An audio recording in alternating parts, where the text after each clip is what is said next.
같은 텔레그램에서 방송 링크도 받고 소통도 해요.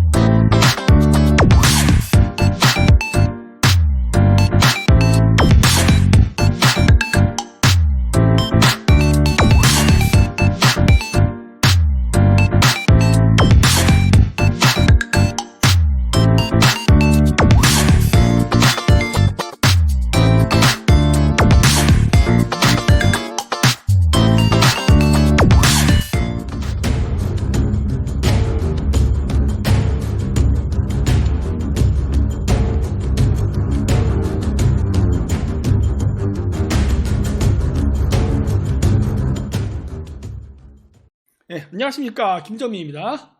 안녕하십니까, 티레입니다. 네, 오늘도 즐거운 금요일입니다. 네, 벌써 주말이 왔네요. 빠릅니다. 또 오늘 또 방송을 저희가 빨리 끝내고 또 다음 준비를 해야 됩니다. 여러분 아시죠? 내일 저희 이제 북콘서트 때문에 또 서울을 또 상경을 해야 돼가지고 바쁩니다. 네, 그래서 오늘 또 빨리빨리 주제를 하고 그 다음에 또 내일, 그리고 내일 또 끝나고 또 내일 또 토요일 날 또 방송 있잖아요.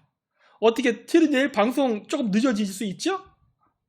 네, 내일은 북콘서트 끝나고 나서 뒷정리하고 그리고 오면은 저녁 밤이 될지 싶어요. 그래서 많이 늦게 하게 될 겁니다. 심야에 심야에 녹화가 하게 시작될 네. 예정이에요. 예, 심야에 할 가능성이 있습니다. 왜냐면은 저희가 또 서울에서 또 우리 본거지로 돌아와서 방송을 해야 되다 보니까 이동거리가 있어요. 예, 그래서 그런 걸 다 감안해야 되다 보니까 오늘처럼 이렇게 되지 못하고 꽤 늦어질 것 같습니다. 네, 그거는 어느 정도 감안을 해 주시기 바랍니다. 바빠요. 내일 아침부터 나가가지고 거기 끝나고 또 돌아오고 해야 되다 보니까 네, 그거는 양해해 주시기 바랍니다. 자, 그러면은 오늘의 주제를 이제 보고 가도록 하겠습니다. 자, 오늘의 주제입니다. 제야사학계의 불편한 진실, 누가 고대사를 지우는가? 목르 정예로 3부를 했었습니다. 그거는 이토 히로부미와 안중근에 대한 이야기로 예전부터 제가 평소에 얘기했던 얘기예요. 예, 안중근은 똥볼 찼다. 이거는 지금도 늘 얘기하죠. 친일파란 소리를 들으면서도 그 얘기를 끝까지 합니다. 왜? 실질적으로 안중근은 죽이지 말아야 될 사람을 죽였어요. 예, 그게 결국 한일 합방을 앞당긴 게 아니라 한일 합방을 만들었습니다. 이토 히로부미는 자기 입으로도 얘기했어요. 자기가 총감으로 존재하는 한 절대 조선이 일본의 식민지가 되는 것을 못하게 막을 것이다. 실질적으로 그렇게 해왔습니다. 이거 우리나라에서 끝까지 얘기 안 하고 그냥 아니야 다 이렇게 해버리는죠. 왜? 그렇게 되면 안중근이 똥볼을 찼다게 되니까 그러면 영웅이 안 돼버리거든. 우리나라의 위인이 안 돼버려. 왜? 조선을 식민지를 만든 장본인이 돼버리기 때문에 여태까지 자신네들이 만들어왔던 한일투쟁의 육사의 큰 틀이 무너진다고. 그러다 보니까 그거를 이 틀을 지키기 위해서 이토 히로부미를 악인을 만들어버린 거예요. 그래서 그 얘기를 한 거예요.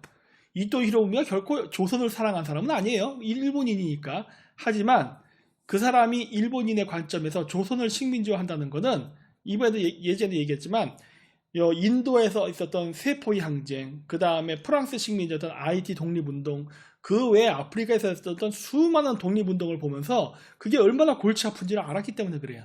1492년 크리스토퍼 콜럼버스가 아메리칸 대륙을 발견했을 때 아메리칸 인디언 원주민 같은 나라라면 조선이 그러면 쉬워. 이건 일도 안 돼. 미국이 아메리칸 인디언들 어떻게 한 번 더 식민지를 만들고 지금의 미국이 된지 알잖아요. 그건 쉬워. 하지만 조선이라는 나라는 그런 나라가 아니잖아. 그러니까 총만 없을 뿐이지 문화적으로나 그 당시 에도 막부 시절과 조선의 왕조의 그 봉건 문화는 거의 비슷비슷했단 말이에요. 물론 이제 근대 지식을 받아서 일본이 그 부분으로 한 발 치고 나갔지만 그 외에 나머지 분야에서는 비슷비슷했다고. 그런 상태에서는 식민지 국가의 사람들을 정신적으로 복속시키기가 너무 어렵습니다. 왜? 또이 하거든. 야, 뭐야? 너나 우리나 다 똑같네? 이러면은 식민지 국민이 복속을 안 해버리고 저항을 해버린다고. 옛날 땐 저항을 못했어요. 왜? 너무나도 압도적인 차이가 났기 때문에.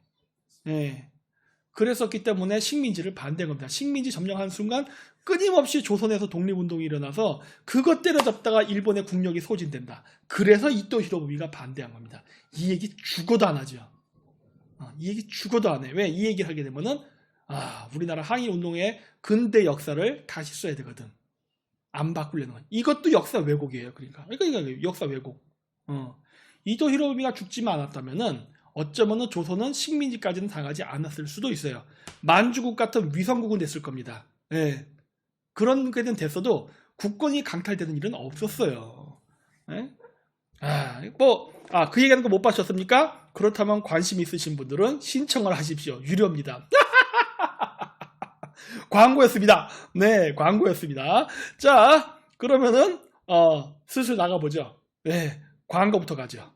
자, 우리 내일 북콘서트 내일 합니다. 아직까지 오늘 시간이 있으니까 관심 있으신 분들은 오늘 신청하셔도 됩니다. 네, 뭐 시간 장소는 뭐 내일 북바이북이고요. 네, 보시는 바와 같이 신청해 주시면 되고, 그 다음에 우리가 이번에 새로 티르가 또 만들었어요. 우리 티르가 요즘 나날이 편집 실력이 좋아지는 것 같습니다. 띠뿌띠뿌 스티커라고 뭐 이렇게 뭐 만들었어요. 요렇게. 그래서 스티커를 판매한다고 하니까 여기 네이버에 가시면 목루 굿즈라고 있어요. 네이버 스토어에서도 구매가 가능하다니까 네, 감안하시고, 이거 스티커는 실사가 아닌 애니메이션이랍니다. 그러니까 실물 사진 갖고 이렇게 애니메이션화 하는 뭐 그런 뭐 또 그 어플이 있더라고요. 그래서 그렇게 만들어서 스티커를 만들었습니다. 그 외에도 이제 요즘 네이버에 우리 목루 굿즈라고 해서 팔고 있거든요. 그 어느새 이렇게 많아졌습니다. 나도 몰랐는데 뭐 휘장이라든가 그립톡이라든가 등등 여러 가지가 있으니까 관심 있으신 분들은 여기서 구매해 주시기 바랍니다. 이거 카드 결제도 된다 그러더라고요. 이쪽에서 하니까. 네, 그래서 참고해 주시기 바랍니다. 그리고 우리 화이트 키트 있죠? 저희가 하는 비공개 강연 21 키트는 2021년 거, 22 키트는 2022년 겁니다. 블랙 샤먼 키트는 2021년과 2022년 전체 강의 24개를 하는 거고, 화이트 샤먼 키트는 제1회 북콘서트의 풀영상 한 3시간 되거든요. 그겁니다. 이번에 또 제2회 북콘서트 하면은 그것도 아마 판매를 하게 될 겁니다. 네, 많은 관심 부탁드립니다. 그리고 우리 목루정에 아까 얘기했던 이토 히로부미 같은 거 이런 거 있는 것들은 화요일 정예 방송으로 올렸거든요. 그랬으니까 이렇게 여러분들께서 현재 업데이트된 게 29개까지입니다. 보시고 관심 있으신 것들을 여러분들이 선택하셔서 신청해 주시면 됩니다. 낱개로도 판매를 하니까 그 부분은 참조해 주세요. 여기에서 아까 제가 얘기했던 안중근과 이토 히로부미가 나옵니다. 네. 근데 이 얘기는 네, 그래도 이렇게 아까 얘기했던 그런 민감한 이야기들이 여기에 있습니다. 자, 그러면은 이제 오늘의 주요 주제로 한번 가보겠습니다. 오늘의 주제가 뭔지 아시죠? 누가 고대사를 파기하는 겁니다. 제가 한국에 왔다 갔다 할 때도 고대사 파기에 대한 부분은 많이 들었어요. 여러분, 고대사 파기는요, 일제도 했습니다. 안 했다고는 할 수 없어. 하지만 일제가 파기한 양은요 정말 적어요. 일제가 파기한 양은 얼마 안 돼. 실질적으로 파기한 건 누구냐면 우리 그 자신입니다. 오늘 그 얘기에 대해서 할 거예요. 맨날 나는 이거 뭐야, 한국에 있을 때도 그거 이제 그 뭐 역사하는 사람들이 이렇게 강연 가고 하면 일제가 파기했다 어쩌고 막 욕하는데, 문제는 불과 100년 전까지만 해도 조선 왕조가 있었잖아요. 조선시대 때까지만 해도요, 우리의 고대사를 파기한 사람들은 조선의 사대부였어요. 이걸 절대 잊으면 안 돼. 예. 그래 놓고 나서 이거 완전 내로남불이죠. 약간 그런 거랑 똑같아. 중국 애들로 치면은 그 2차 세계대전 때 일본 군들에 의한 남경학살은 대대적으로 홍보해. 남경학살, 개새끼, 일본놈, 나쁜 놈, 와 떠들어. 근데 모택 통일했던 대약진 운동, 문화 대혁명 때 죽인 4천만 명에 대해서는 입을 함구하는 것과 똑같아요. 예. 그래놓고 모택통을 건국의 아버지 막 존경한다고. 지금도 중국의 젊은 세대들을 이렇게 물어보면 모택통을 존경하는 사람들이 많아요. 분명히 10중 8구 자기 할아버지나 누군가 친척이 모택통에 의해서 죽었을 텐데. 네. 그러니까 일본이 한 거에 대해서는 부풀려 얘기하고 자기네들이 죽인 거는 없애버립니다. 이것도 역사 왜곡이야. 그래서 제가 그 얘기도 했던 거예요. 일제에 의한 강제징용 이런 걸 엄청나게 얘기를 많이 한단 말이야. 네. 근데 정작 6.25 전쟁 때 북한이 남한에 쳐들어서 사람 죽인 거에 대해서는 언급을 안 합니다. 그렇죠? 누가 많이 죽였을 것 같아요? 일제가 강제징용을 해서 갔다고 하는 강제징병, 강제징용으로 끌려가서 죽은 사람의 숫자가 많을까요? 아니면 6.25 전쟁 때 죽은 한국인의 숫자가 더 많을까요? 압도적으로 한국전쟁입니다. 압도적으로. 한국전쟁 때 민간인까지 죽었어요. 아시죠? 남녀노소 가리지 않고 죽여버렸어요. 하나 우리나라에서는 일절 6.25 전쟁에 대한 피해에 대해서는 말 안 합니다. 지금도 안 하고 그거에 대한 뭐 피해 보상 이런 거 일절 언급도 없어요. 그래놓고 북한 공산당과 관련이 돼서 어떤 문제가 났던 그런 사건들, 예를 들어서 광주 사태, 4.3 제주 사태 이런 것들에 대해서는 추모, 피해 보상 맨날 이런 얘기만 합니다. 그리고 일제에 대해서는 일본의 침략에 대해서 사죄하라고 하면서 북한의 남침에 대해서는 사죄하란 말을 하지 않아요. 더 많이 죽었는데, 압도적으로 많이 죽었는데 맨날 김일성, 김정은 보면은 맨날 뭐 위임맞이 대회 뭐 이런 개소리나 떨지요. 그러면 천황맞이 대회도 하지 그래? 똑같은 논리 아니야. 똑같은 논리. 김정은, 김일성한테는 남침한 거에 대한 사죄란 말도 없어요. 일본과 한일 국교 정상화를 하기 전에 일제는 우리에게 사죄해야 된다, 배상해야 된다 이런 얘기 했었어요. 우리나라에서.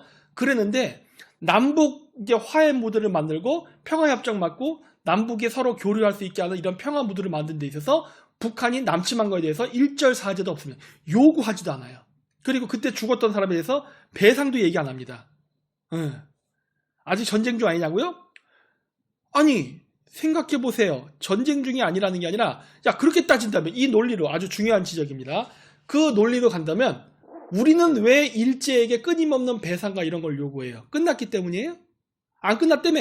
쟤들은 이번에도 뭐 일본군 쳐들어온다고 난리치고 있잖아. 진행형이네 그렇게 되면은. 난 안 쳐들어올 거라 생각하는데 쳐들어온다고 얘기하잖아요. 그러니까 그 역사상의 전쟁이란 거는 끝나는 건 없습니다. 아니 뭐 맨날 중국 애들이랑 정기적으로 싸웠고 일본이랑도 정기적으로 싸웠잖아요. 전쟁은 끝나는 게 없어요. 우리 민족이 없어지지 않는 이상은. 그렇기 때문에 이러한 것들이 있음에도 불구하고 형평성이 어긋난다는 거예요. 그렇죠? 잘 생각해 보면 돼요. 형평성이 어긋난다는 거야. 이런 것들이. 우리는 일본에게 배상을 요구하고 사죄하는 건 당연하다고 받아들이는데 북한에 대해서는 남침에 대한 사죄나 배상을 얘기하면은 아니 얘기를 안 해요. 그리고 그런 얘기를 해도 아무도 관심을 안 갖습니다. 희한하네 하는 거예요. 그리고 근데 누가 더 많이 죽었어? 압도적으로 6.25 전쟁이 많이 죽었다요.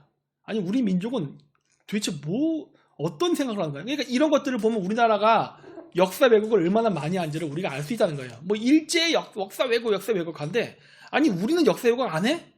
가슴에 손을 얹고 생각해 보세요. 역사 왜곡 무진장 많이 합니다. 그거를 감안해서 보라는 겁니다. 일제시대 때 일본의 역사 왜곡 있었습니다. 네. 그러나 많지 않다. 자 보세요. 요겁니다. 우리나라 교육부 공식 블로그입니다. 대한민국 정부의 공식 블로그. 일본의 교과서 왜곡, 어떤 사실들이 왜곡되었나? 아, 역사 왜곡, 그쵸? 역사를 잃은 민족에게 미래는 없다. 아, 좋았어. 이렇게 주장하면서 여기 쭉 글을 보면 여기 보이죠?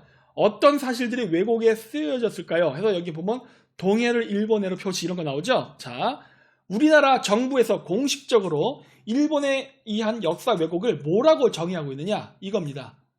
동해를 일본해로 표기한 것은 역사 왜곡이다. 독도를 다케시마로 표기한 것도 역사 왜곡이다. 을미사변 관련 내용 삭제한 것도 역사 왜곡이다. 3세기 동아시아 지도 조작한 것도 역사 왜곡이다. 기원전후 동아시아 지도 조작도 역사 조작이다. 임나 일본 모설도 역사 조작이다. 라고 한 거예요. 자, 보시자고요. 동해 일본에 이거는 다툼의 여지가 있어요. 우리 입장에서는 동쪽 바다지만 일본 입장에서는 서쪽 바다니까 서로 다르게 부를 수 있어. 좋아. 독도를 다케시마로 표기하는 거? 그럴 수 있어요. 이것도. 누구 땅이냐가 중요한 거지 같은 섬을 다른 표기하는 거는 그럴 수 있어요. 왜? 다른 나라들도 그런 경우가 있어요. 서로 같은 그 땅을 다른 지명으로 부르는 경우는 있습니다. 네. 이거를 이제 해외에다가 이제 그렇게 일본 애들이 쓴다 이런 거 아니에요. 이거 갖고 하는 거야. 자, 을미사변 관련 내용을 삭제했다. 을미사변 뭔지 알죠? 민비시에 한 거. 네? 이거 내용을 삭제해서 역사 왜곡이다. 그래, 요거는 역사 왜곡에 해당될 수 있어요. 3번. 1, 2번은 애매해. 하지만 3번은 역사 왜곡에 해당됩니다. 3세기 동아시아 지도 조작. 요거는 2번과 연결되어 있습니다. 독도에 대한 문제예요. 맞아. 이것도 역사 왜곡에 해당합니다. 일본이 독도를 자기네 땅으로 하기 위해서 지도를 조작했다. 3번, 4번은 맞아요. 자, 5번. 기원 전후 동아시아 지도 조작. 기원 전과 기원 후에 동아시아 지도 조작이라는데, 자, 이 지도 조작의 내용이 뭐냐? 여기 위에 있습니다. 기원 전 후에 동아시아 지도에서 한반도의 영토는 거의 다 중국 한나라의 영토로 조작되어 있습니다. 3세기 동아시아 지도를 조작한 것과 같은 의도를 지닌 것으로 보이며 한반도 국가들의 역사 또한 쉽게 찾아볼 수 없습니다. 이게 무슨 말이에요? 고조선이 한반도에 있었다는 얘기하고 있는 거야 지금. 보이십니까? 고조선이란 나라는 원래 한반도에 있던 나라야. 그 한반도에 있던 고조선이 중국 한나라에게 잡아먹혀서 한사군이 생겼다고 하는 거예요. 맞습니까? 틀리지. 왜 한사군이 한반도에 있어요? 요소지방이지.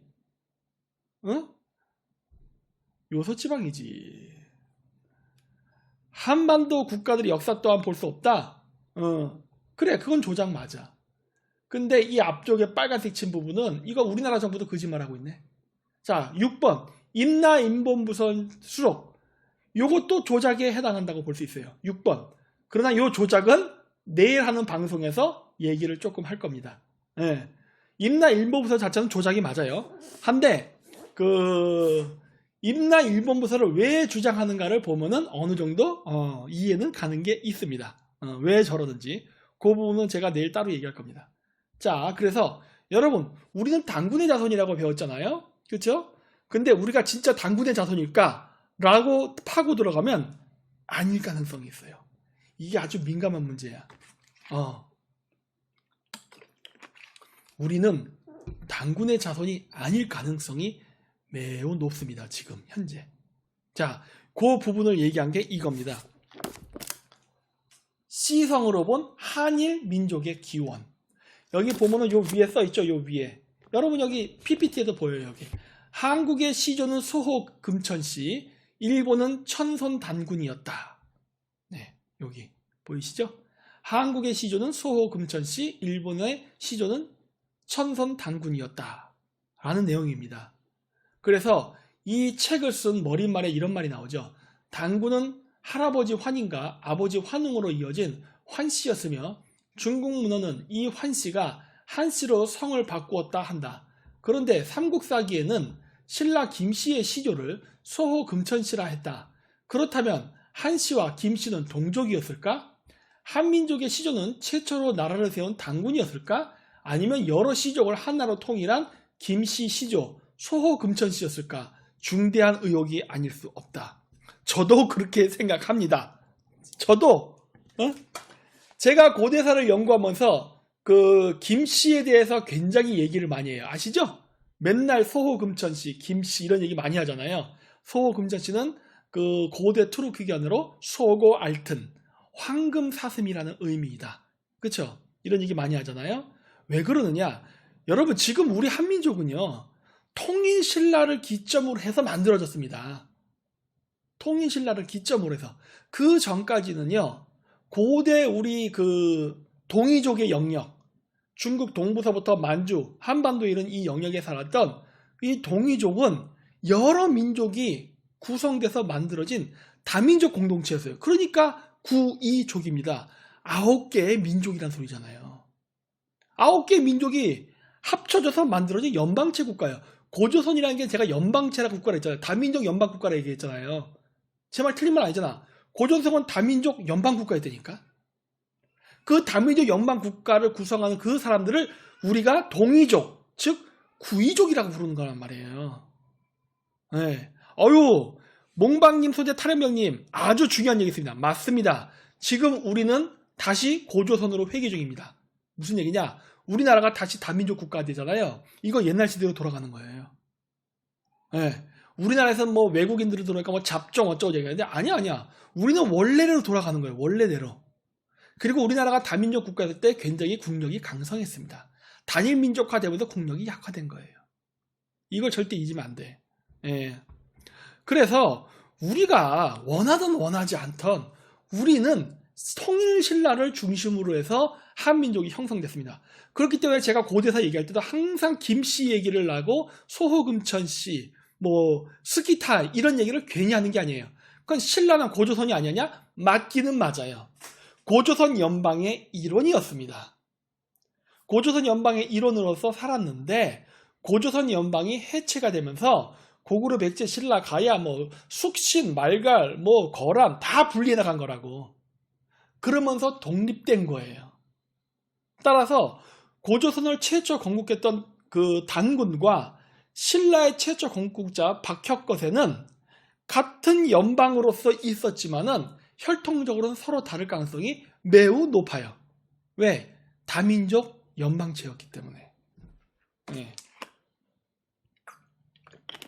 이거를 절대 잊지 않아야 됩니다.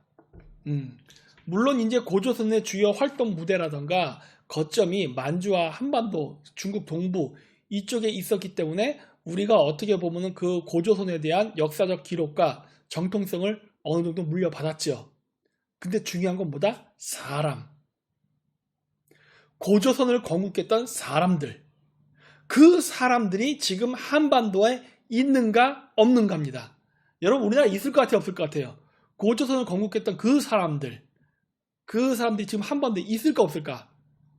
제 생각에는 없답니다. 없다. 물론 없다고 할 수는 없어요. 왜? 나라가 망한 다음에 노예로서 살았기 때문에 그래 그 후손들은 한반도에 섞여 살 수도 있어요. 우리가 모르게. 있을 수 있어요. 있을 수도 있어. 중국 땅에서 있을 수 있습니다. 나라가 망해서 노예로 잡혀서 그냥 거기 억류돼 살 수도 있잖아요. 있을 수 있어요. 하지만 그걸로 끝. 그리고 그 자손들도 자기가 고조선을 건국했던 그 지배계급의 자손이라는 걸 인지하는 사람들은 없습니다. 그렇죠? 근데 문제는 뭐다? 그게 일본에 있어요. 일본에는 있어요. 문제는 뭐다? 조선과 중국은 그 고조선의 주요 영역, 주요 활동 영역을 가지고 있어요. 그 영토를 지금 한국과 중국이 분할해서 가지고 있죠. 가지고는 있어. 영토에 대한 영유권은 갖고 있으나 문제는 뭐다? 그 나라를 세웠던 건국 세력들이 그 나라에 있느냐예요. 그 땅에 없어요. 문제는 없다. 네. 그 자손들은 죄다 일본가 있다. 일본에 갔고 일본에서 그 체계를 유지하고 있습니다. 여러분 가끔씩 그 KBS 다큐멘터리 역사 같은 데 보면은 우리나라 사람들이 일본의 지배계급이 한반도 도레인이라는 거를 밝혀내는 걸 굉장히 통쾌하는 장면들이 있어요. 일본 그 신사의 그 나이 든 사람이 있는데 족보책을 보여주는데 의도적으로 족보책 일부를 해석을 안 하고 막 넘어가는 경우도 있으니까 이거 뭡니까? 이렇게 막 물어보면서 그러니까 그 일본 신사 쪽 사람이 우물쭈물거리면서 이 사람은 사실은 도레인으로서 뭐 어쩌고저쩌고 얘기해주고 그래요. 일본 사람이 부끄럽게 이거 숨기려고 했는데 하고 그 이제 우리나라 PD는 그거를 발견하고 지적했다가 통쾌해서 막 좋아하고 하는데 여러분 좋아할 거 하나도 없습니다. 그 얘기는 뭐냐면요. 우리나라 사람들 중에 지금 성씨를 가지고 있잖아요. 한국 사람들 성씨 있잖아요. 이 중에 우리나라 고대 국가의 왕조의 자손들이 단 한 명도 없다는 증거예요. 왠지 아세요? 우리나라에서 족보가 생긴 건요. 고려시대 때입니다. 고려시대 중기서부터 해서 말기 고시대쯤서부터 우리나라에 족보라는 게 생겨요. 근데 여러분 그 KBS 다큐멘터리에서 보여준 그 족보들 있잖아요. 그 족보는요. 1000년이 넘은 족보예요. 그 얘기는 뭐다? 우리나라에서 족보라는 게 만들어지기 이전에 만들어진 족보들이에요. 대대로 조상들 한 1500, 2000년대 족보도 있어요. 그 족보란 말이야. 그 사람들의 아이덴티티 속에는 고구려가 망한 지 1900년이 넘고 백제가 망한 지 1900년이 지났는데도 불구하고 여전히 자신네들이 고구려 약광태자 뭐 백제 누구야 하여튼 뭐 이런 식으로 그 사람들의 자손이라는 거를 지금까지 기억하고 족보를 써왔다는 거예요. 무려 2000년 동안. 우리나라 족보는 길어야 1000년이에요. 엄청 길게 잡아야 1000년이야. 실질적으로 우리나라 족보는 300년이 채 안 됩니다. 누가 더 길어요? 일본이 길어. 그리고 그 당시에 우리나라에 있었던 그 고대 국가의 왕족들은 없어요. 상당수가 몰살당했고 왕조가 교체기에 몰살당했고 그나마 생존자들은 노예가 됐습니다. 천민으로 몰락했어. 우리나라에서 얘기하는 천방지축 마골피 고대 계급의 지배자들입니다. 지금은 다 노예가 됐죠. 옛날 때 고려시대 때 뭐라 그랬어? 향소, 부곡 이런데 이거 다 뭐예요? 그 천민들 사는 마을이란 말이야. 원래부터 그 사람들은 천민 아니었어요. 그 사람들은 지배계급이었습니다. 그래서 조선시대 때도 뭐라 그래요? 그 우리나라에 조선에 방문했던 서양 선교사들이 우리나라 그 천민들을 보고 와 우리랑 똑같이 생겼다. 조선 사람들은 서양인이다. 뿌리가 이런 헛소리를 선교사들이 그 조선을 탐방한 다음에 쓴 책들도 있잖아요. 왜 그러느냐? 우리나라 천민 봤기 때문에 그래. 우리나라 천민들은 외모가 우리가 아니에요. 중앙아시아인입니다. 중앙아시아인. 약간 서양인의 특유의 모습을 띈 사람들. 그런 사람들이 천민이라는 거예요. 원래부터 천민은 아니었어요. 고조선, 그 다음 고구려 백제 신라 이런 고대한 국을 세웠던 사람들이 중앙아시아에서 왔기 때문에 그 사람들의 외모가 그런 외모였어. 그리고 지배계급을 한때 형성했다가 멸망하면서 노예계급으로 전락했기 때문에 그런 외모가 유지됐던 거예요. 그리고 서로 계층 간에 결혼 안 했잖아. 좀 약간 폐쇄적이었잖아요. 그러다 보니까 어느 정도 그러한 종족적 아이덴티티가 유지가 되었단 말이야. 조선시대 때까지는. 그러다 이제 갑오경장으로 신분제 철폐가 되면서 서로 결혼도 하게 되고, 그리고 이제 천민 출신이라 하더라도 돈 벌면 부자가 되고, 이러다 보니까 이제는 그런 게 거의 사라졌죠. 예. 그렇죠? 그런데 여러분, 천민들한테 족보가 있었을 것 같아요? 왕조가 몰락해서 천민으로 전락했는데 그런 사람들한테 족보가 어디 있어? 족보가 있어도 다 불태워버리죠. 정복왕조가. 그래서 우리나라에는 그러한 단군의 후예가 있을 수 있습니다. 분명히. 하지만 그 사람들은 자신네들의 아이덴티티를 이미 잃어버렸고 자기가 누구의 조사 후손인지도 몰라요. 이제는. 다 우리가 부쉈습니다. 그렇죠? 우리가 부쉈어요. 그때 탈출한 사람들 일부가 일본으로 가서 그 시스템을 유지하고 있는 거예요. 그때 도망간 사람들이. 도망 못 간 사람들은 결국 여기서 멸문지화를 당하거나 노예가 돼버렸고 도망친 사람들만 일본에서 그걸 가지고 있는 거예요. 이거를 반드시 기억해야 됩니다. 자, 그래서 유교에 심취했던 정문이 우리나라 사람으로 기자를 말한 역사상 최초의 인물이다. 상서대전과 사기에 기자가 조선에 망명했다고 했으나 막상 평양에 기자의 흔적이 전무하자 기자사의 설치를 제안했다. 또 그 다음에 김부식은 왕의 허락도 받지 않고 개경에 머물던 서경이 1200명을 학살하여 북진론자의 씨를 말렸다. 김부식은 고조선과 고구려의 역사를 빼버렸다. 이렇게 된 겁니다. 고려시대 때도 우리는 단일민족 국가 아니었어요. 여전히 유목을 하는 한국인들이 존재했습니다. 그래서 고려시대 때까지만 해도 여진족과 교류가 있었어요. 아니 조선 초기까지. 왜? 이성계 친구들이 대부분 다 여진족이잖아.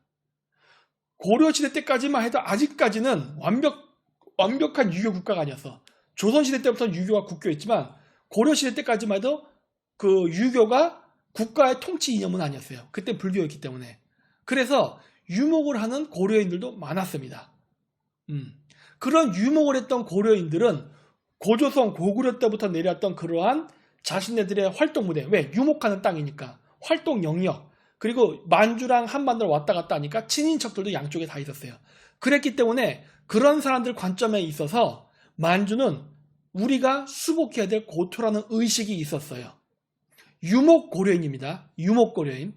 그러나 농경 고려인의 입장에서 봤을 때 농경하는 사람들 입장에서는 야 그거 만주 그 점령해봐야 그 뭐해? 농사도 못 짓는데 그 힘들게 지키기도 힘들어. 농사도 안 돼. 농사도 안 되는 땅은 점령할 이유가 없어. 왜? 농경민족의 관점은 농토가 중요한 거거든요. 초원이 중요한 게 아니야. 그래서 어떻게 된 거예요? 고려시대 때부터 이미 갈등이 시작됐단 말이야. 근데 결국 어떻게 됩니까? 김부식을 중심으로 하는 유교 세력들. 이쪽이 아까 얘기 나왔지만 서경.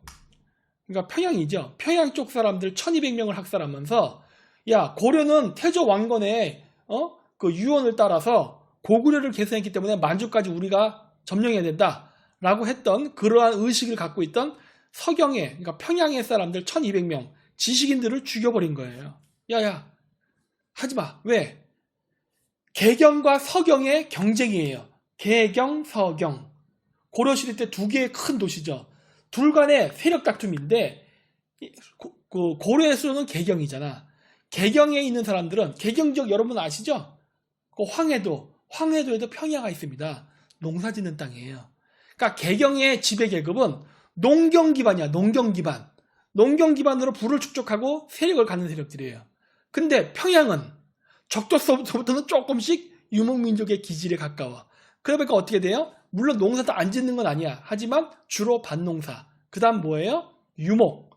그리고 유목을 하다 보니까 뭐가 돼요? 무역을 해요. 유목민들이 왔다 갔다 하잖아. 그러니까 왔다 갔다 하면서 몽골이 됐던 중국이 됐던 이런 데를 가면서 그쪽 사람들 물물교환 해서 무역을 해서 그걸 수입을 발생시키는 사람들이란 말이야. 이런 두 세력이 고려 땅 안에서 대립을 하고 있는 거란 말이에요. 그러다 보니까 어떻게 돼요? 개경의 입장에서는 서경파, 즉 평양파 사람들이 태조 왕건의 유지를 이어받아서 잃어버린 옛 만주를 회복하는 것을 원할까요? 원치 않을까요? 원치 않습니다. 왜? 만주를 점령하면 개경파한테는 득이 되는 게 하나도 없어. 왜? 거기서 농사를 지을 수가 없어요.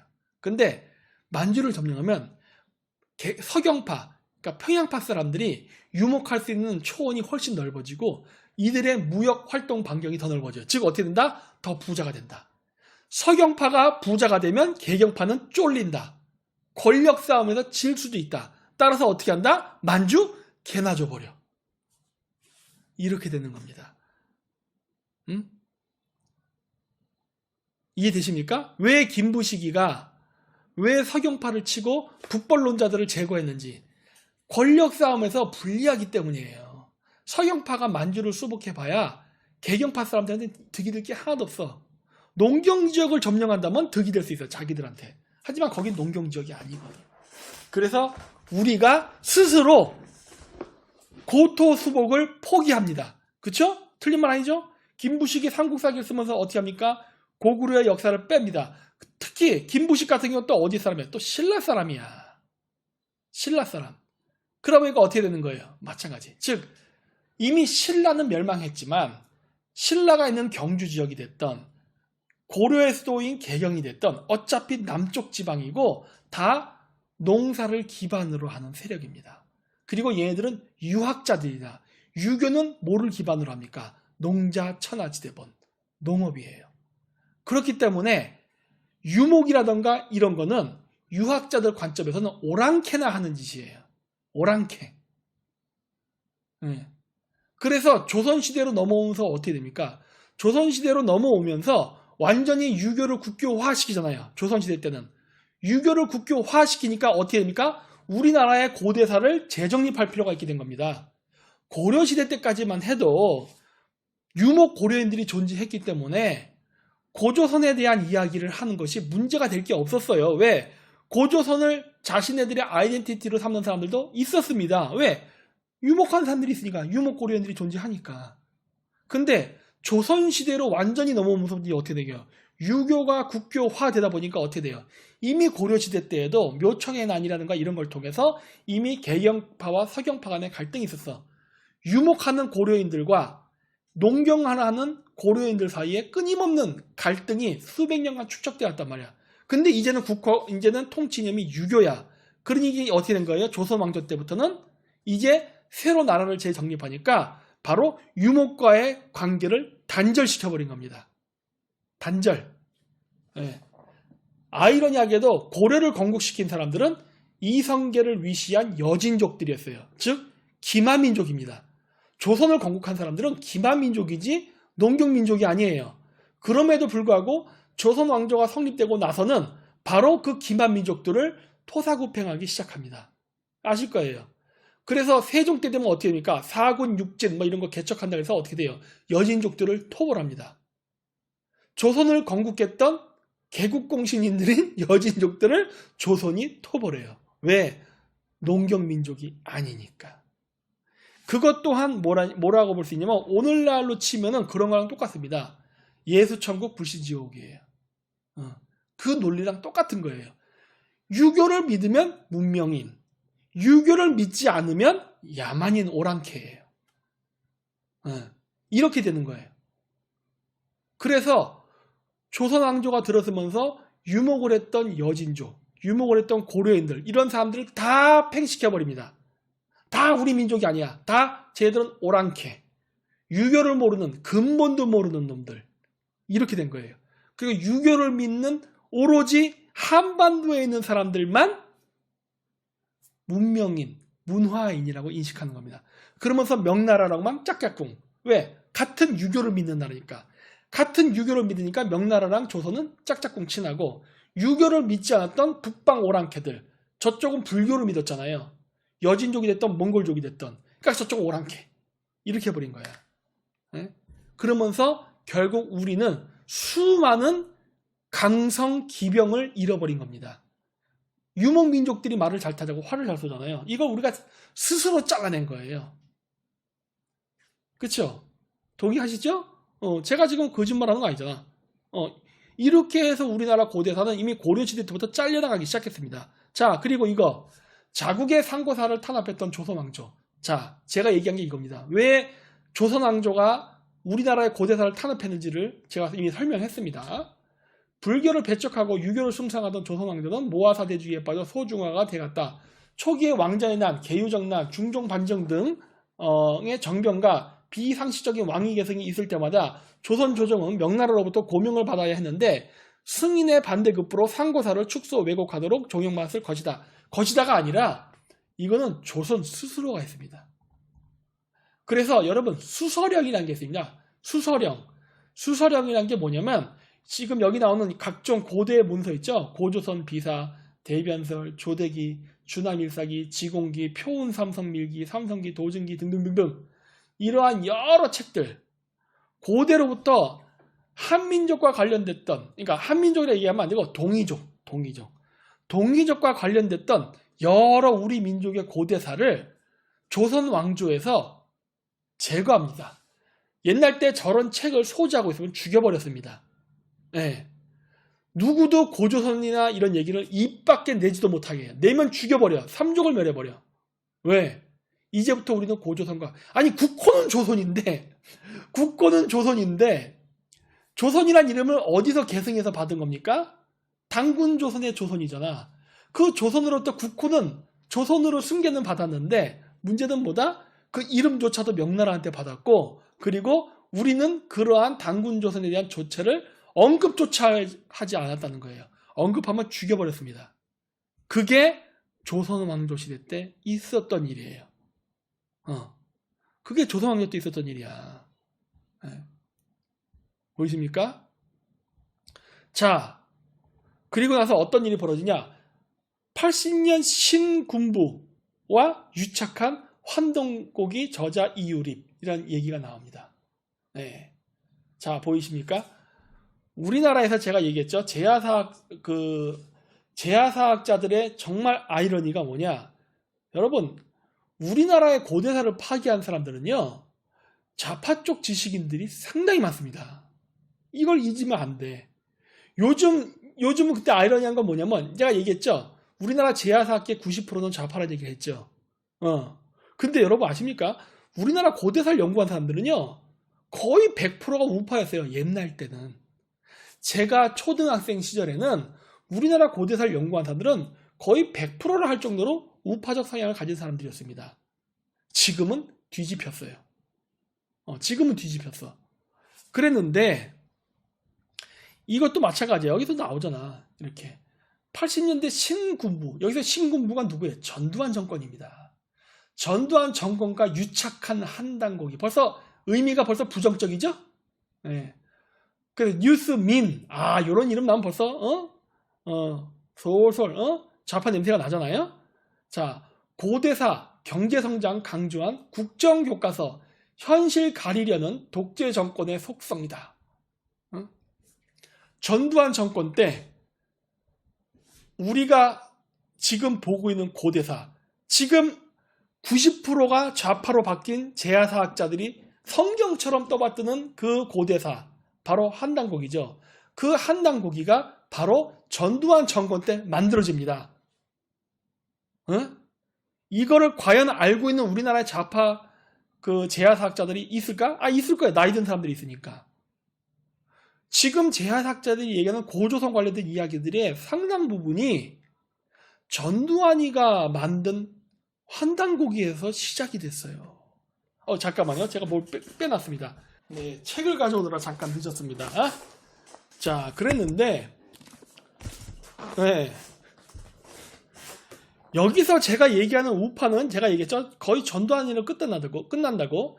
요즘 우리나라에서 우파 행사하는 개신교는 우파라고 볼 수가 없습니다. 왜? 우파라는 거는 보수주의자예요. 보수주의자. 우파라는 건 보수주의자야. 보수주의자인데 지금의 우리나라 우파라는 사람들은 보수주의자, 우파하면 그냥 기독교 나옵니다. 그렇죠? 태극기 부대 100% 기독교.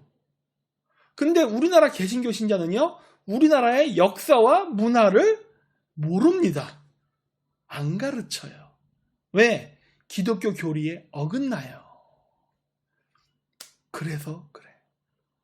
자, 그래서 전두환 대통령의 이쪽 세력들은 불교를 믿는 사람들입니다. 불교. 개신교를 믿으면 우리나라 고대사 역사 연구 못해요. 네. 그래서 불교 계통 사람들이에요. 혹은 종교가 없는 사람들. 이런 사람들이었는데, 그러면서 전두환 정권이 생기면서 어떻게 하느냐? 국풍 80일이라는 걸 합니다. 여기 보이는 국풍 80일. 뭐 그걸 겁니다. 전두환 정권의 정당성을 만들기 위해서, 아니면 여론 시선 돌리기 위한 뭐 이런 걸 수도 있어요. 저도 그렇게 봅니다. 자, 보세요. 서울 올림픽 육지 홍보. 공교롭게도 국풍 80일이 열린 시기인 1981년 5월은 1년 전인 1980년 전라남도 광주에서 일어났던 5.18 민주화 운동 1주년을 맞이하는 해이기도 하였고, 1981년 9월 30일은 1988년 서울 올림픽 유치를 앞두고 있던 때라 정부는 국풍 80일을 통해 9월에 발표될 1988년 하계 올림픽의 유치 홍보를 위해 국풍 80일에 서울 올림픽에 관한 홍보 활동도 벌였다.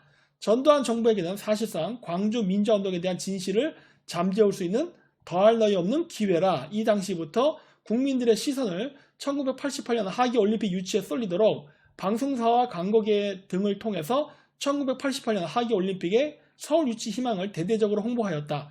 전 이거 틀리지 않다고 봐요. 이 분석 맞다고 봅니다. 저도. 게다가 하계 올림픽 유치 상대 도시가 일본의 나고야이기도 하여서 국민들의 일본에 대한 반감과 일본을 이길 수 있는 민족적 자존심까지 내세우며 이를 잠재우려 안간힘을 쓰기도 하였다. 틀리지 않다고 봐요. 틀리지 않다고 봐. 자, 어쨌든 그래서 국풍 80일이라는 걸 하면서 어쨌든 저 당시에 전두환 정권이 우리나라의 전통 문화를 되살리는 작업을 많이 했습니다. 저 시기에 환단고기 열풍이 분 거예요. 전두환이 임승국이라는 교수를 통해서 일본의 카지마 노보루가 요겁니다. 이 책 여기 써있죠? 여기 카지마 노보루. 이거 노보루. 카지마 노보루가 쓴 환단고기예요. 이 환단고기 책이 출판이 되자 전두환이 임승국 씨한테, 야, 일본인이 환단고기를 번역해서 일본에서 일본사를 가르치고 있다. 이게 무슨 쪽팔린 일이냐? 빨리 그 한단고기 책을 가져와서 우리식 한국에 맞게 다시 번역 작업을 해라 라고 해서 우리가 오늘날 한국에서 많이 보는 한단고기란 책이 전두환 전두환 대통령의 지시에 의해서 만들어집니다. 이걸 알고 있는 사람들이 한국 사람들 중에 있을까? 응? 일반 사람들. 응? 없을걸요?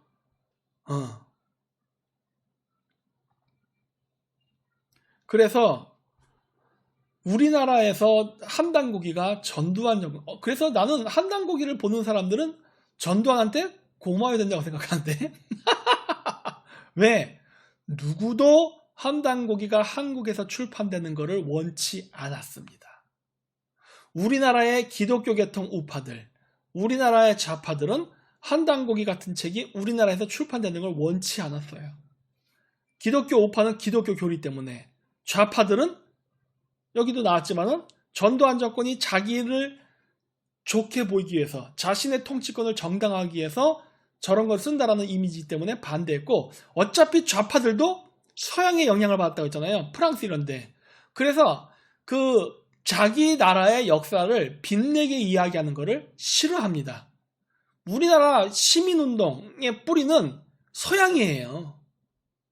그리고 그 시민운동을 서양 애들이 왜 만들었냐? 그 나라를 식민지 통치 삼기 위해서 만든 겁니다. 왜? 서로 싸우라고. 분란 일으켜서. 그리고 점령하는 목적으로 했기 때문에 그 애초부터 서양의 제국주의자들이 만든 게 시민단체이기 때문에 그 시민단체가 그 나라, 자기가 소속된 나라를 위해서 사회활동을 하지 않아요.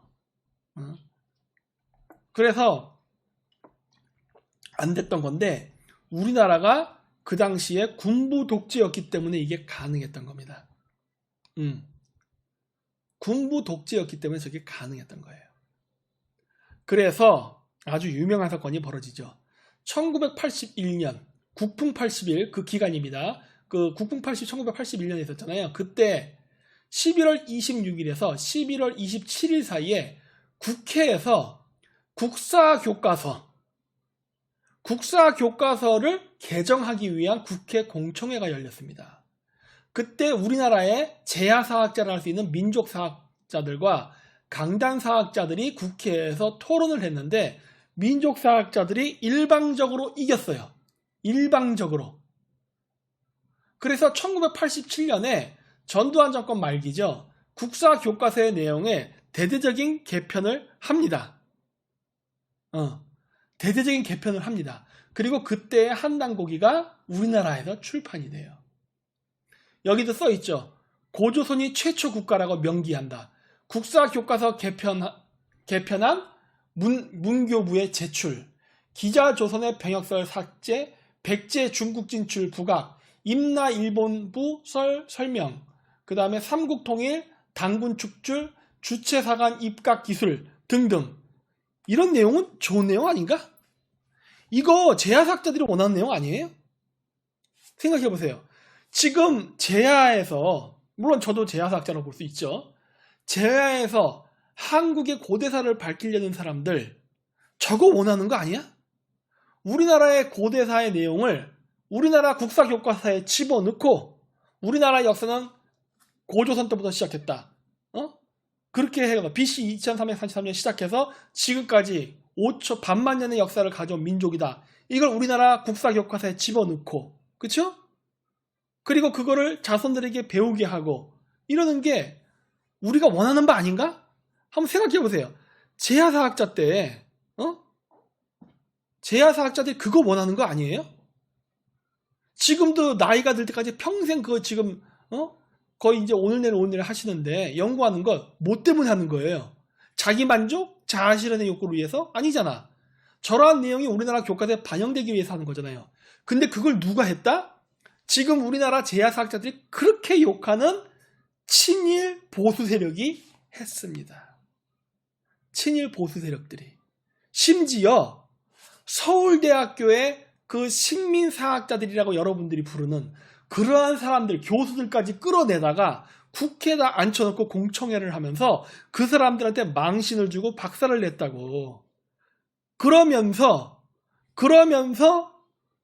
국사교과서에다가 이 내용을 실으려고 한 거예요. 시작은 81년에 했잖아. 봐. 81년에 시작해서 87년이 되어서야 교과서 내용이 개편이 단행됩니다. 전두환 군사 독재 정권인데도 불구하고 81년에 시작을 했는데 저게 87년도에나 돼요. 얼마나 오래 걸립니까? 보이십니까? 쉽지가 않아요. 쉽지가 않아. 저거를 하게 되면은 어떤 일이 벌어지느냐? 여러분들이 머릿속에 생각하는 바로 그 친일 보수 세력들, 그 친일 보수 세력과 전두환은 싸우게 됩니다. 내 말 틀렸습니까? 저 역사를 건드리는 순간 전두환은 우파래매. 그러면은 전두환이 자기 정권을 안정화시키고 자기가 대통령이 끝난 다음에 자기에 대한 어떤 노후를 안전하게 보장받으려면은 저런 거 건드리면 안 돼요. 그냥 저대로 냅둬야 됩니다.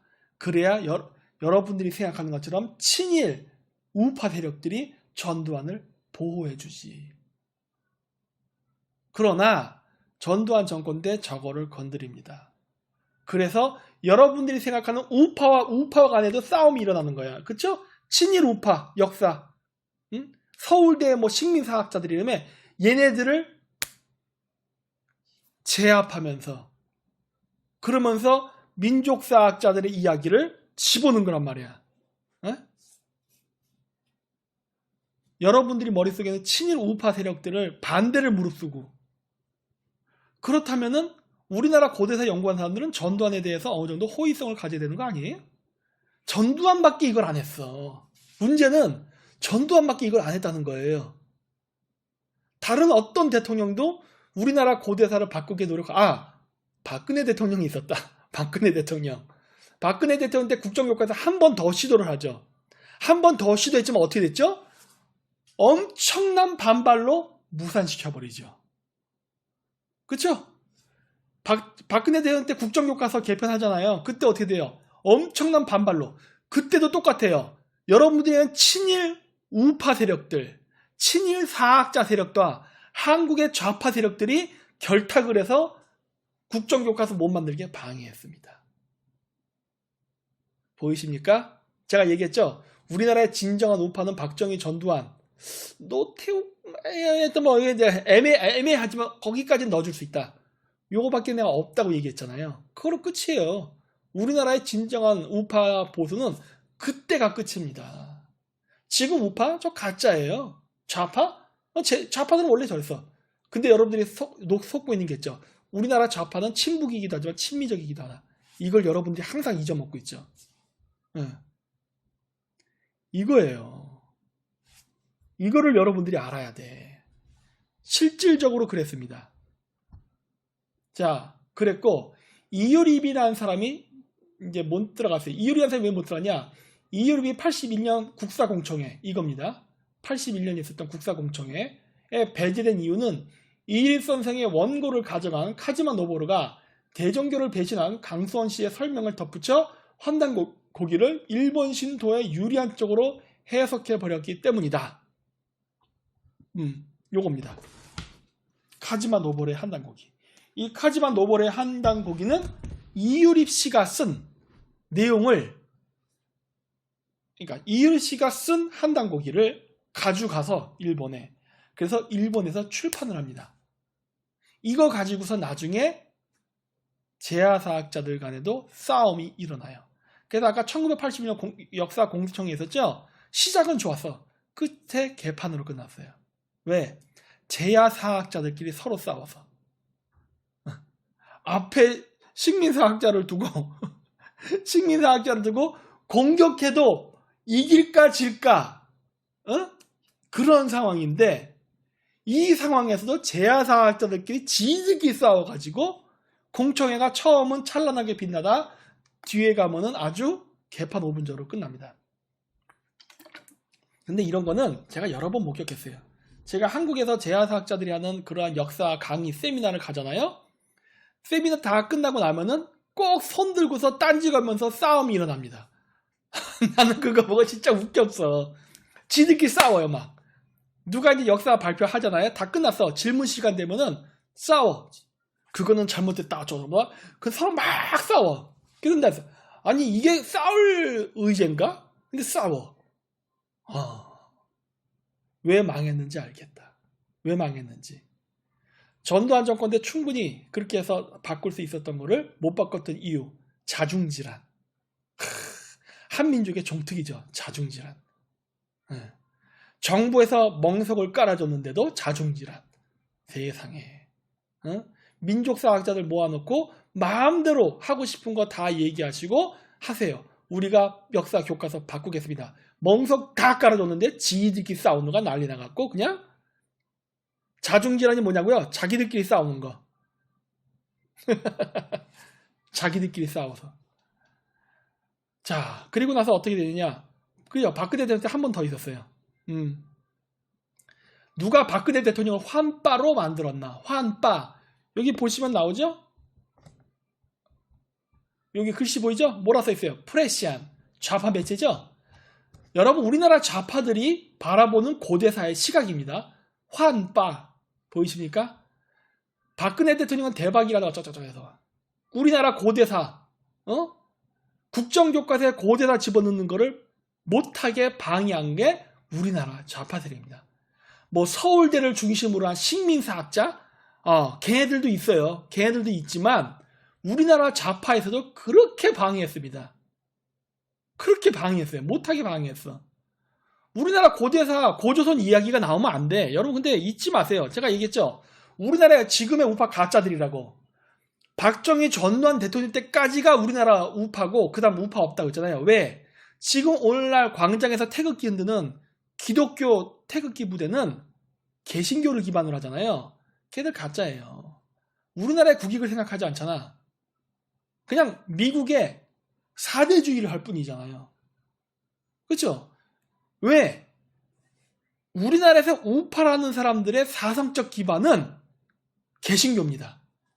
지금 물어보세요. 여러분 우리나라에서 우파의 정의가 뭐야? 제일 먼저 나오는 게 개신교예요.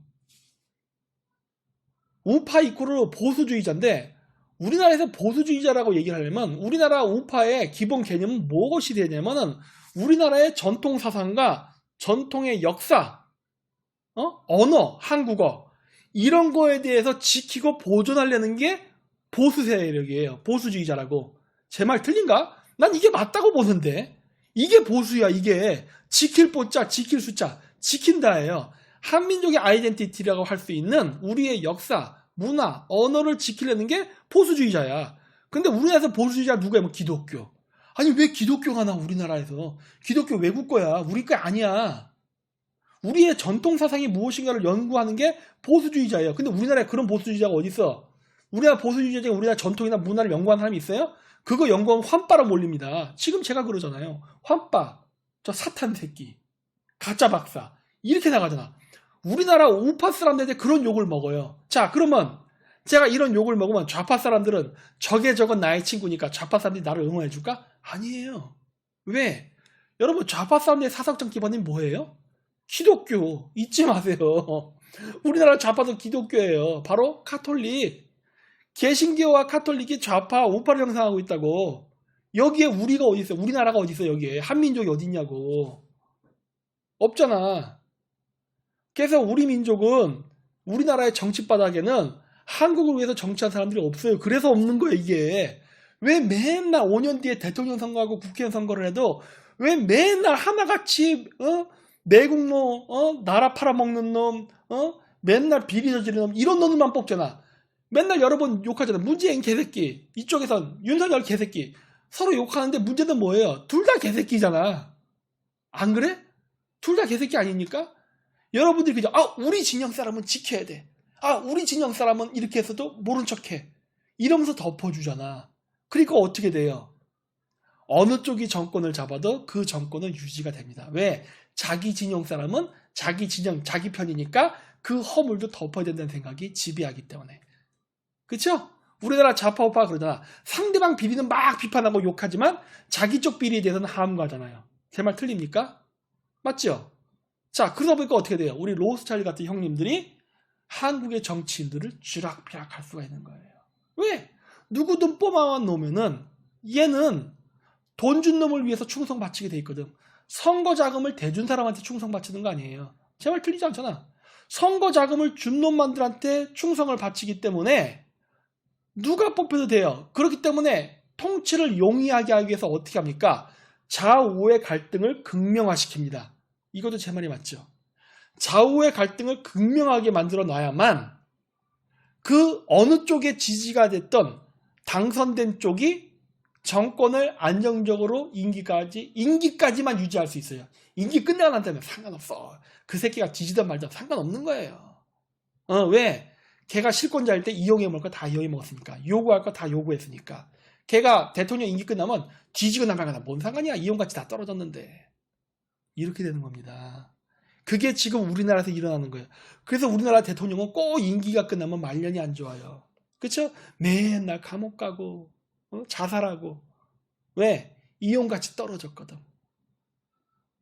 그러나 대통령 선거하고 할 때는 충성을 바치죠. 내가 저 동아줄을 잡아야 돼. 내가 우리 큰형님 동아줄을 잡아야만 내가 권력을 잡을 수 있어. 틀린 말은 아니에요. 틀린 말은 아니야. 그러나 이 세상에 공짜는 없다. 그렇게 해서 도와주고 나면 어떻게 한다? 결국 도와준 대가를 지불해야 된다. 그게 뭡니까? 걔네들이 요구하는 정책을 다 들어줘야 되는 거예요. 이게 좌파 우파의 구별이 어디 있어? 어? 여기에 좌파 우파의 구별이 어디 있냐고. 안타까운 거죠. 근데 국민들이 이런 걸 안 봐요. 왜? 자기 진영 욕하지 말라. 자기 진영 욕하지 말라. 자기 진영 욕하면 그래요. 박사님은 다 좋은데, 맨날 제가 좌파 사람들한테 맨날 이거 유튜브 댓글 달리는 게, 박사님의 고대세 연구는 정말 천재적이고 기발하고 정말 뛰어난데 그 근대세에 대한 역사 인식이 잘못됐다. 뭐가 잘못됐어? 내가 제일 정상인 것 같은데, 우리나라 사람 5천만이 비정상인 것 같은데, 전부 다 눈깔이 하나 있는 나라, 5천만의 한민족 사이에 눈깔 2개 있는 내가 들어와 있으니 내가 기형할 수밖에 없는 거지. 내가 봤을 때는 너희들 미쳤는데? 아니 이렇게 세뇌가 돼가지고 이렇게 놀아나? 정신 차려. 아니죠. 내가 미친놈 되는 거야. 내가. 아닙니까? 그러니까 어떻게 돼요? 좌우에서 저의 입을 막으려고 난리 부르스를 치죠. 그러니까 어떤 사람들은 가끔씩 그런 사람도 있어요. 이런 거 모르는 사람들이, 아니 박사님 정권이 바뀌었는데 왜 박사님 유튜브 활동이 안 돼요? 모르세요? 제가 왜 못하는지? 제가 말하는 게 뭔지. 지금 제가 말하는 게 정확하게 그 얘기예요. 우리나라는 지금 식민시대다. 식민지 시대에 살고 있는 거다. 그래서 제가 신식민지라는 얘기를 하잖아요. 과거와 같이 무력으로 하지 않는다. 이제는 돈으로 한다. 돈으로 매수한다. 이게 신식민주의다. 이미 이 신식민주의에 많이 빠졌어요. 신식민주의를 하기 위해서 가장 선행되는 조건이 뭡니까? 민주주의입니다. 이것도 얘기했잖아요. 선거라는 제도를 통해서 선거 자금을 이용해서 정치인들을 쥐락펴락할 수 있는 게 민주주의의 큰 장점이기 때문에. 그래서 민주주의가 싫어하는 세력들이 독재 세력입니다. 왜? 독재자는 돈으로 매수가 안 돼요. 대표적인 사례가 박정희 전두환입니다. 돈으로 매수가 안 돼. 독재자는 물론 문제가 있죠. 독재자가 뛰어날 때는 그 나라는 부강해집니다. 근데 독재자가 또라이일 때는 그 나라는 급격히 무너져요. 이 독재자라는 건 아주 극과 극이야. 다행히 우리나라에서는 박정희나 전두환이라는 독재자가 뛰어났어요. 다행히도. 저기 아프리카 이디아민 이런 같은 놈이 안 나왔어. 그랬기 때문에 우리나라가 부강해질 수 있었던 거예요. 심지어 전두환 때는 우리나라가 빚을 다 갚아버립니다. 지금 우리나라 빚 많죠? 전두환 때 빚 없었어요.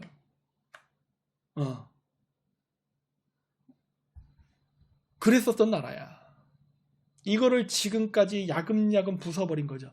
1988년 이래로 지금까지 무려 30년? 40년 동안 대한민국을 이렇게 부채 더미에 떠안게 해서 지금 나라를 약화시키고 개인 부채 늘어나게 만들고 해서 이 나라를 약화시키고 무너뜨린 게 바로 그 이후에 만들어진 가짜 좌파, 가짜 우파들 때문입니다.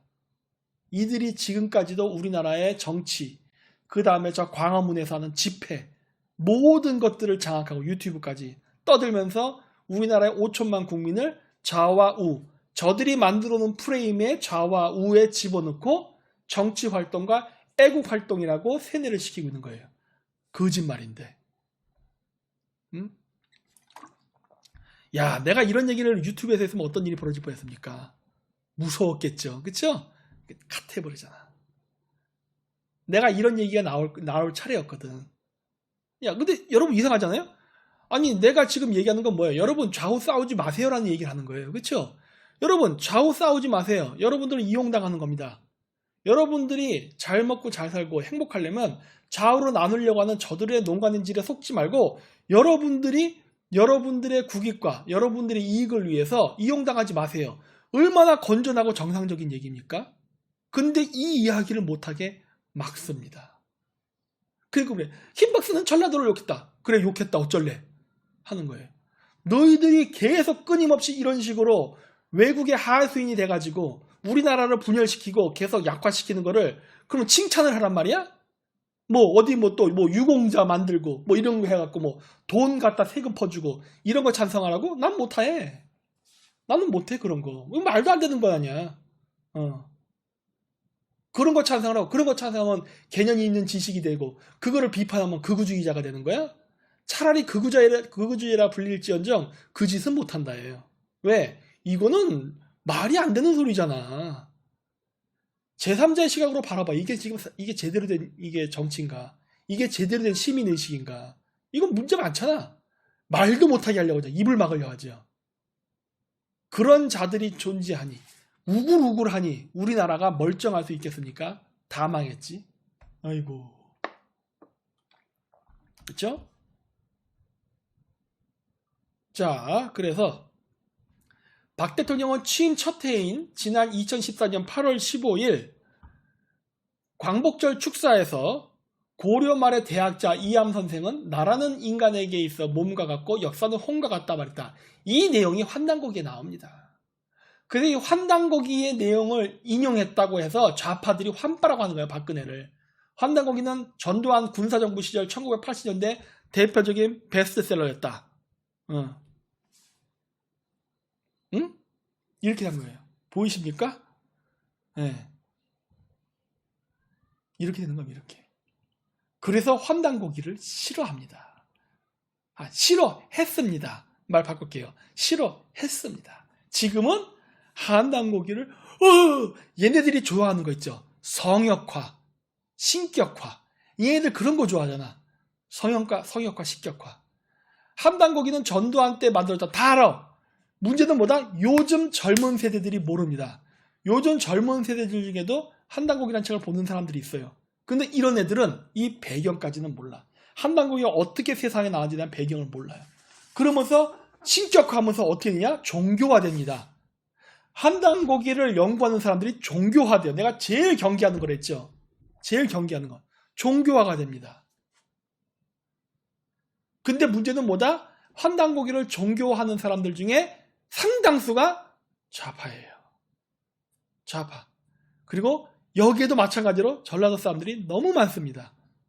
그러면서 어떻게 돼요? 왜곡. 박근혜 정권 때 국정교과서 하면서 고대사를 넣는 거를 했는데 왜 그 당시에 제야사학자를 반대했죠? 이유는 간단해. 나 박근혜 지지 안 해요. 끝. 난 문재인 지지예요.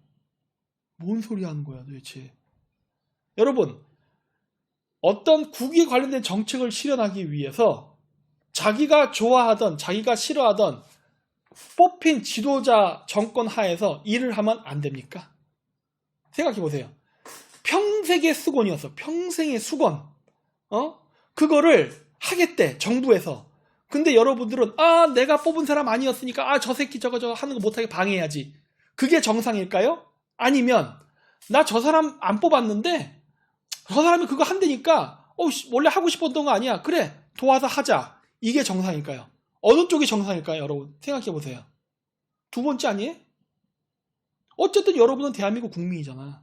자기가 원하는 사람이 대통령 뽑혔건 안 원하는 사람이 뽑혔건 대한민국 국민이잖아. 그렇다고 그 정부에서 하는 그 정책이 원래 내가 하고자 했던 그 뜻이라면 할 수 있는 거 아니에요. 근데 우리는 어떻게 하죠? 안 돼. 내가 옛날 때 그 얘기했죠. 옛날 때 박근혜랑 문재인 대통령 선거 왔을 때 문재인 찍은 사람이랑 그 얘기했더니 우리나라 태극기에서 김 박사 저 새끼는 저거 좌파 뿌락지다. 저 새끼 문재인 뽑았던 새끼다. 맨날 그 얘기하죠. 딴 거 없어. 우리나라는 지금 어떤 시대냐면요. 좌파가 갖고 있는 어젠다, 우파가 갖고 있는 어젠다라는 게 있어요. 이 어젠다에서 벗어나면 안 돼요. 무조건 이거를 지지해야 됩니다. 옳고 그르고의 문제가 아니야. 그냥 지지해야 돼. 이거에서 벗어나는 말을 하잖아요. 2단이 되는 겁니다. 2단. 왜? 우리나라 좌파와 우파의 운동이 개신교와 카톨릭이에요. 기독교라고. 기독교. 그래서 어떻게 돼요? 정통과 2단만 존재할 뿐이에요. 좌파 안도 그렇고 우파 안도 그래. 그러다 보니까 여기서 다른 얘기를 하면 안 되는 거야. 야, 좌파에서 그렇게 원했던 고대사 복원운동을 우파 정권에서 하겠대. 원래 좌파에서도 그런 말 하는 사람들 많았잖아. 그러는데 우파에서 한대. 그리고서 관련 학자들도 초청을 하고 얘기를 들으면서 반영을 하려고 그래. 근데 그러고 야, 너 이 새끼 저쪽 가서 도와주면 너 안 돼? 너 앞으로 너 후원 끊을 거야? 너 앞으로 이제 우리 조직이랑 일 같이 못해? 이게 말이 되는 소리예요? 이게 말이 되는 소리냐고. 여러분 어느 나라 국민이야? 우리나라는 하나님의 국민이에요. 대한민국의 국민이 아니야. 자기네들이 믿는 하나님의 국민이에요. 자기 진영을 벗어나면 안 되는 거야. 응? 나는 종교가 없습니다. 그리고 나 종교를 아주 싫어한댔잖아요. 그렇기 때문에 종교를 초월해서 움직이려고 그래. 그러니까 비난받는 거야. 너 한쪽 정예예요. 너는 왜 회색이야? 내가 왜 회색이야? 나는 외국 종교를 믿는 사람이 아니에요. 나는 한국인이야. 근데 내가 왜 회색 분자야? 당신네들이 외국 종교에 세뇌된 허수아비들이지. 근데 문제는 뭐다? 저 사람들이 99.9999%다. 우리나라의 언론, 권력, 돈, 모든 걸 다 장악하고 있어요. 응? 그러니 바꿀 수가 있나? 응? 그래서 교과서 국정화, 정부 수구화의 계기가 됐다. 박근혜 정권 때 국정교과서를 만드는 게 정부의 수구화래요. 확대된 민족사. 뭐야? 고조선까지 역사가 가는 거 아니에요? 이게 확대된 민족사예요. 이거를 방관했다. 즉 뭐야? 우리나라가 고대사를 고조선까지 연결시켜서 역사의 민족의 역사가 확대되는 걸 그냥 방치했기 때문에 반성한다예요. 뭐야? 잘못됐답니다. 아시겠어요? 응? 맨날 내가 이거 역사 관련된 거 세미나 가고 활동할 때 맨날 들었던 얘기는 우리나라 그 제야사학자 그 강사들한테 저놈의 우파 식민사학자들이 우리나라의 역사계를 장악하고 우리나라의 국정교과서에 대한 발행권을 가지고서 맨날 역사 왜곡을 해서 우리가 단군조선에 대한 이야기를 말도 못하고 이렇게 역사 왜곡이 되어 왔다. 저 일제 잔재를 천상 못한 것이 큰 후환이다. 맨날 이런 얘기를 전화에 귀에 못지 박히도록 들었거든요. 근데 문제는 뭐다? 막상 저걸 하려고 하니까 저렇게 좌파에서 난리치는 거야. 자, 그러면 여러분들은 알아야 됩니다. 여러분, 왜 좌파에서 저런 일들이 벌어졌을까요? 좌파는요, 사실 고대사 보고 사는 거 관심 없습니다. 잊지 마세요. 오늘날의 한국의 좌파와 우파는 카톨릭과 개신교, 즉 서양 종교를 기반으로 한 애들이고, 카톨릭과 개신교를 기반으로 만들어진 이 시민단체는 18세기 구한말, 조선시대 말기부터 우리나라에 들어왔던 카톨릭과 개신교, 선교사들을 중심으로 해서 우리나라를 식민지를 삼기 전에 종교적으로 먼저 종교 침략을 한 다음에 들어오기 위해서 했던 전초병이었단 말이에요. 그 사람들이 우리나라에 들어서 만들어진 게 시민단체입니다. 지금 보는 시민단체들. 그렇기 때문에 그 사람들은 자기네들을 만들어줬던, 자기 조직을 만들어줬던 그 사람들을 위해서 일해요. 그게 바로 누구예요? 큰행님이야. 큰행님. 제가 방송마다 얘기하는 큰행님들이에요. 그들을 위해서 일해요. 그렇기 때문에 우파에도 고대사 연구 안 하는 사람도 있습니다. 제가 얘기했잖아요. 우리나라도 식민사학자 존재해. 맞아. 그러니까 이렇게 해서 막 떠들었단 말이야. 이게 쟤네들 때문에 안 되는 거야, 안 되는 거야. 막 떠들었어. 문제는 뭐예요? 정권 바뀌었어. 그래갖고 한대 안 해. 왜? 얘네들은 갈등을 일으키기 위해서 그 얘기를 한 거예요. 잊지 마세요. 갈등을 일으키기 위해서 그 얘기를 했던 것이지 그 역사를 진짜 복원하기 위해서 한 게 아니란 말이야. 응? 우리나라 고대사를 밝히려고 쟤들이 떠든 게 아니에요. 뭐 우리나라 식민사학자 아니야. 그냥 정권 흔들기 차원에서 얘기를 했는데 진짜 정권이 바뀌더니 이제 제야사학자들이 요구하는 거지. 자, 정권 바꿨으니까 한번 해보십시오. 안 하지. 왜? 내가 왜? 나 하나님 믿는데? 이렇게 가는 거예요. 응? 어이없죠, 어이없어. 자, 보십시오. 자, 그랬더니 고대사를 내가 이때 있었잖아요. 내가 요때 있었잖아. 내가 국정교과서 할 때 내가 있었댔잖아요. 뒤에서 몰래 했었다고. 근데 이 배경을 너무 잘 알아. 박근혜 대통령 탄핵을 계기로 해서 제야사학자들이 완전히 좌우로 갈라집니다. 그 이전까지만 해도요. 우리나라의 제야사학자들은요. 좌파 우파라는 구별이 없었어요. 말 그대로 우리의 국익 뭐예요? 우리의 고대사를 되찾기 위해서 좌파적 성향을 가지건 우파적 성향을 가지건 상관없이 함께 힘을 모아서 역사를 복원시켜야 된다라고 생각을 했습니다. 그랬었고 그게 박근혜 정권 때 국정교과서 반영을 한다 하면서 국정교과서 하기도 어떻게 해요? 정부 지원금이 나옵니다. 이제는 제야사학자들도 국가로부터 돈을 받아서 고대사를 연구할 수 있게 되는 거예요. 얼마나 좋아. 그전에는 못했거든. 그래서 할 수 있었는데 그거를 막 만들려고 분위기를 딱 잡으니까 어떻게 되느냐? 여러 가지 요인이 있었지만 탄핵도 일어났잖아요. 탄핵에서 쫓겨나. 그러면서 국정교과서 작업이 4분의 1 됩니다. 그래서 그것 때문에 저 같은 사람 같은 경우는 분노한 사람도 있었던 거예요. 야, 정권을 바꾸건 말건 국정교과서 작업을 왜 멈춰하는 거예요? 근데 해서 박정희가 마음에 안 들면 빼. 근데 왜 고대사까지 빼버려? 너희들 왜 그래? 아니, 고대사는 논쟁을 한 적이 없잖아. 국정교과서 관련돼서 토론할 때 논쟁을 한 적이 없어요. 그렇다면은 국정교과서에서 고대사 작업, 그 고대사만큼은 집어넣으면 되잖아. 그래, 이승만 박정희 빼. 그 대신에 고조선은 집어넣으라고. 근데 문제는 뭐다? 좌파가 안 집어넣어요. 왜? 애초부터 늘 생각 없었다니까. 애초부터 늘 생각 없었어요. 그냥 정권 흔들기용으로 얘기했던 것 뿐이에요. 그러다 보니까 어떻게 했냐? 그동안까지 평온했던 제야사학계가 드디어 둘로 쪼개집니다. 좌파와 우파로. 박근혜를 지지하는 자와 문재인을 지지한 자로. 박근혜에 대한 탄핵을 계기로. 정확히 서양 지배 세력이 원하는 대로 움직여주게 된 거죠. 우리 국민들이 이렇게 된 거 이렇게. 지금도 제야사학계는 자기들 잘났다 그러지. 박근혜 나쁜 년. 고대사 집어넣기. 그런데 지금도 그래. 고대사를 집어넣지 못하는 것은 식민사학자 때문이다. 자, 그래? 문재인 정권 들어서고 나서 뭐예요? 가야사 복원한다고 했죠. 가야란 나라가 전라도와 경상도에 걸쳐 있었기 때문에 이거를 통해서 영호남의 지역감정을 허물자. 어우, 아름다운 말이네. 그렇죠? 허물자. 이렇게 해서 가야사 복원 작업을 했습니다. 결론은 어떻게 납니까? 이렇게 나죠. 문재인이 가야사를 연구하면서 가야사가 어떻게 가느냐?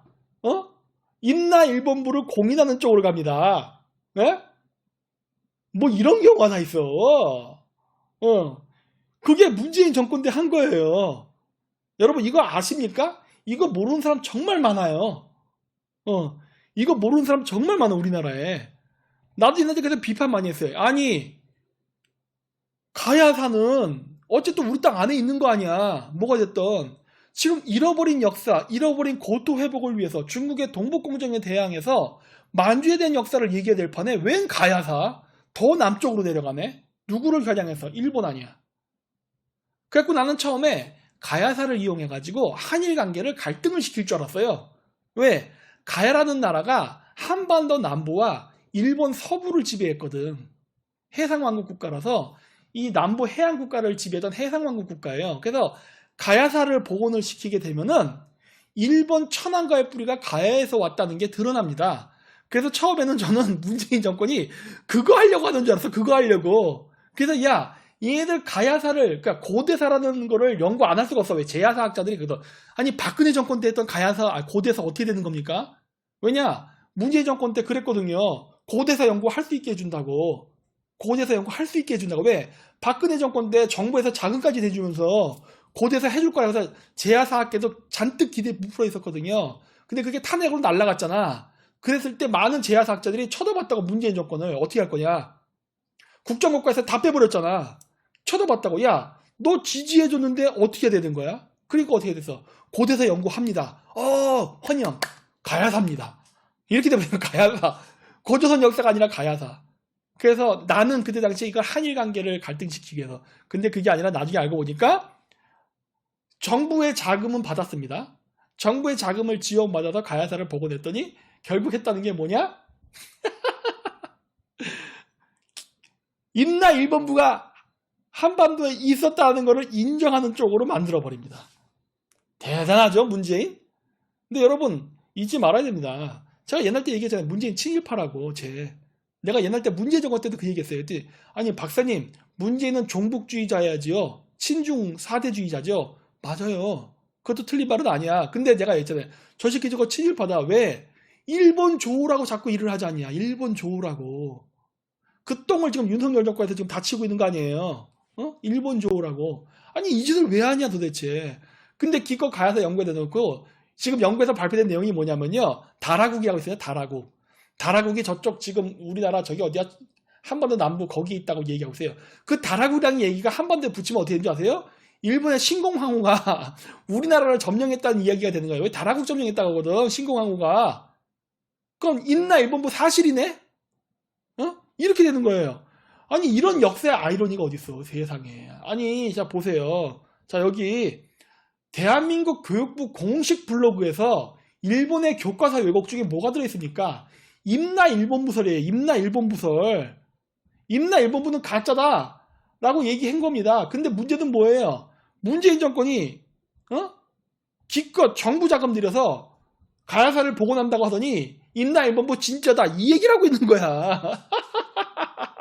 물론 지 아들은 일본 애니메이션 매니아에서 에반게리온 보고 이거에 심취해가지고 감동받아서 지금 디자인 활동한다고 난리치고 있고, 그 딸 문다에는 정한론을 주장했던 요시다 쇼닝이 만든 코쿠시엔 거기 들어가가지고 정한론을 공부하고 왔나?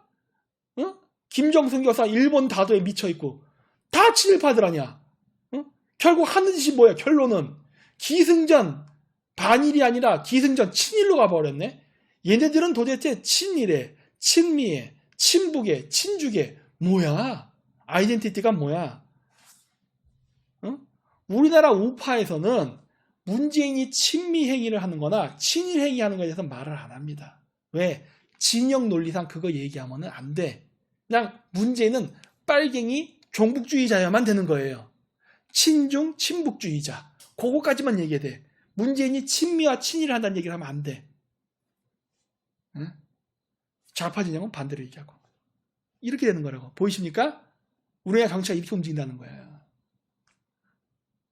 그래서 그 수백억을 들여서 결국 한 짓이 임나 일본부 맞답니다. 맞다. 그래서 우리나라 재야단체에서도 들고 일어난 거야. 야, 이게 도대체 무슨 개소리세요 하고. 여러분, 문재인 정권이 우리나라의 일본이 신공항우가 점령했다는 역사적 정당성을 만들어줬습니다. 우리는 옛날 때 일본의 통치를 받았다. 문재인이가 반일을 해야 된다라고 얘기를 하면서 은근슬쩍 우리나라의 그런 역사를 싹 바꿨어. 그쵸? 윤석열은 어떻게 된 거예요? 다 그런 거야. 다 그런 거야. 다 그런 거라고. 내가 얘기했잖아요. 우리나라에 우파가 있고 좌파가 어딨어. 매국노만 존재하지. 정권을 잡기 위해서 영혼을 팔잖아요. 내가 정치활동 그거 하면서 내가 절대 개종 같은 거 안 한다 했던 이유가 바로 이런 것 때문이다. 여러분, 개종을 한다는 거는 영혼을 파는 거예요. 왜? 저들이 개종을 요구하는 거는 여러분들이 개종을 해서 여러분들의 활동이 민족보다는 그들의 종교적 이상을 먼저 하게끔 하게 만들려고 개종을 요구하는 겁니다. 그것이 개신교가 됐든 카톨릭이 됐든 상관이 없어요. 개종을 해야만 좌파가 됐던 우파의 입문이 가능하기 때문에 반드시 거쳐야 되는 개종이 바로 그거예요. 국가보다 종교를 먼저 해라예요. 국가보다 종교를 먼저 해라. 아시겠습니까? 그래서 절대 개종 안 하는 겁니다.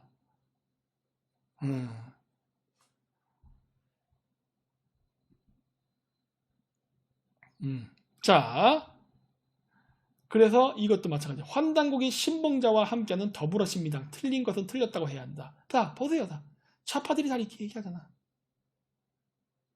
뭐 일본 침략한 거, 뭐 이런 거, 역사 스스로 파기한다는 거, 이런 것들도 있고, 일제 강제 동원 증거, 왜 군함도에만 분노하십니까?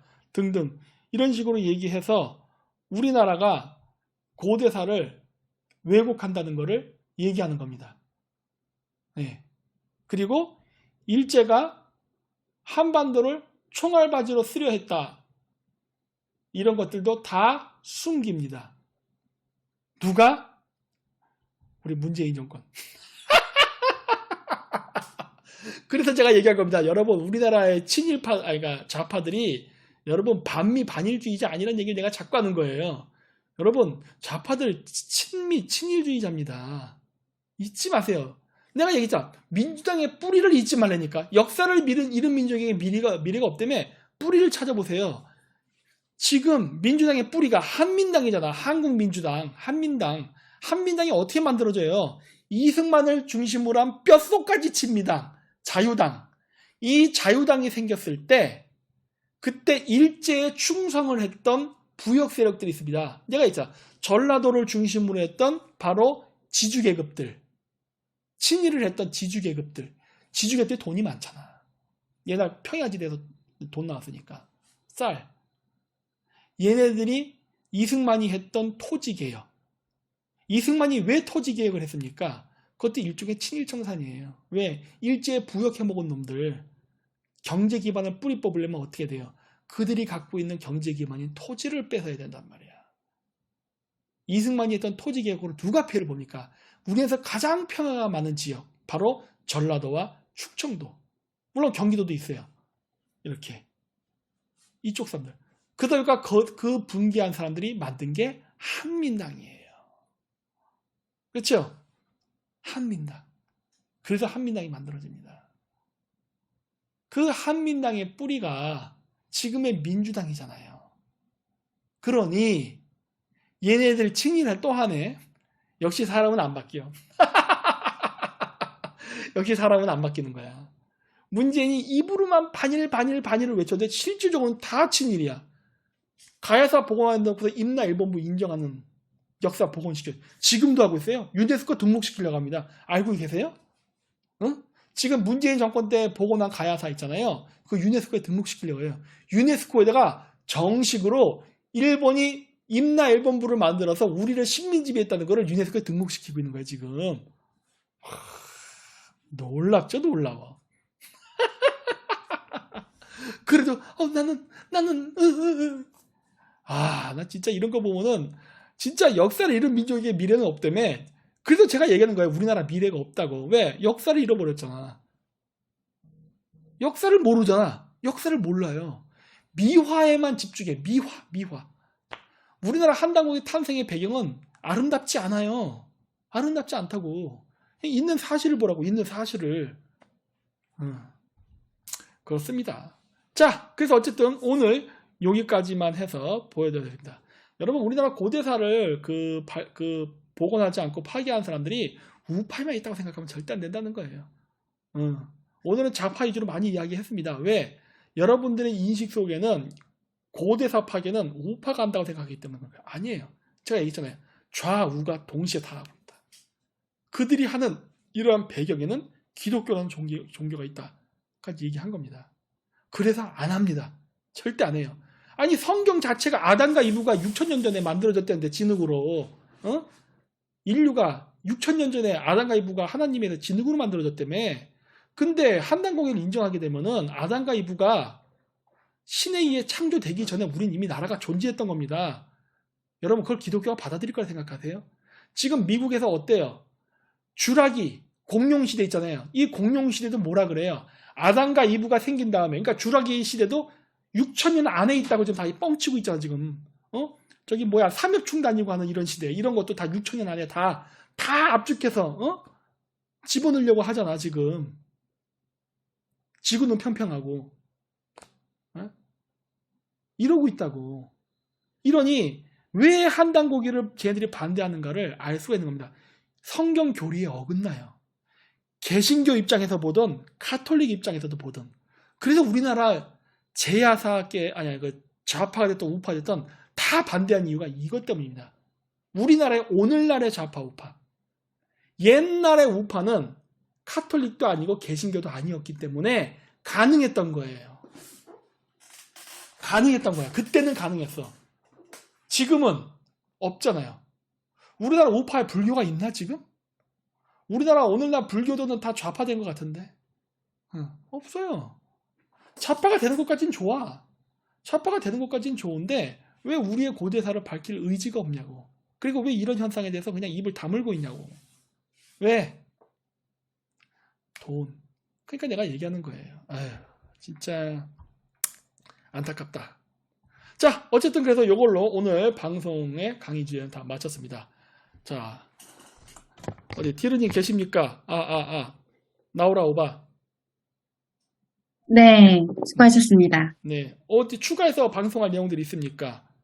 네, 오늘 뭐 따로 추가할 건 없고 오늘 주목을 해봐야 될 뉴스를 하나를 가지고 왔어요. 네. 우리 정예방 단톡방의 텔레그램 방이죠. 여기에 올라왔었던 내용입니다.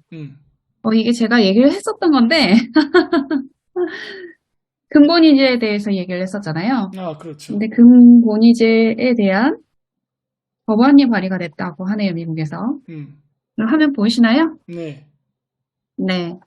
지금 우리 텔레그램에 정해방에 올라온 거는 이거예요. 미국의 하원 의원들이 근본이제 부활 법안을 발의했다. 여기는 이제 블록미디어는 암호화폐 관련된 미디어인데 제가 교차로 확인을 해봤어요.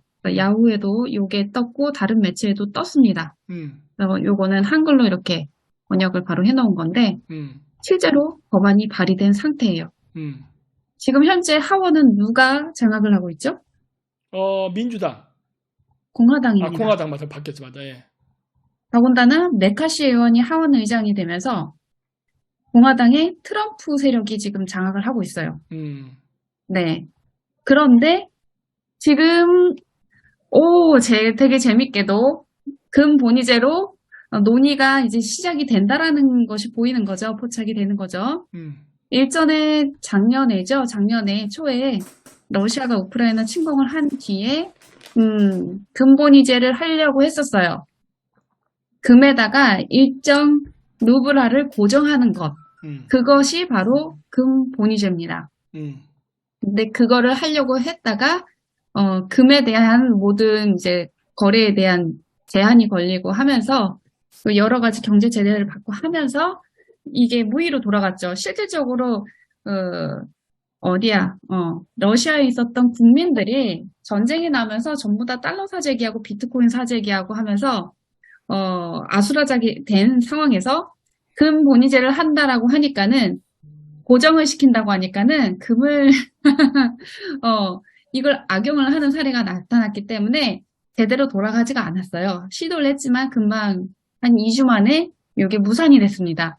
루블화를 주고 금을 갖고 싶어 하지 그때 당시에 루블화를 가지려고 하는 사람은 없었어요. 네.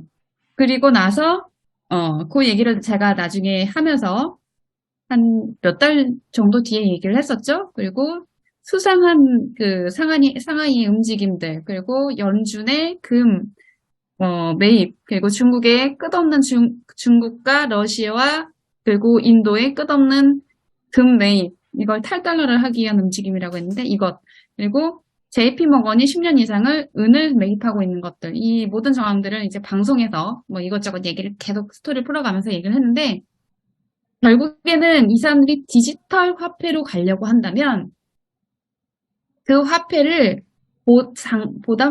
보장할 수 있는 담보할 무언가가 필요해요. 실물로. 금이죠, 금. 그러기 위해서 엄청난 금을 계속 매입해온 것 아닌가라는 생각입니다. 근데 그 초입에 지금 이러한 이야기들이 나오고 있는 거죠. 네.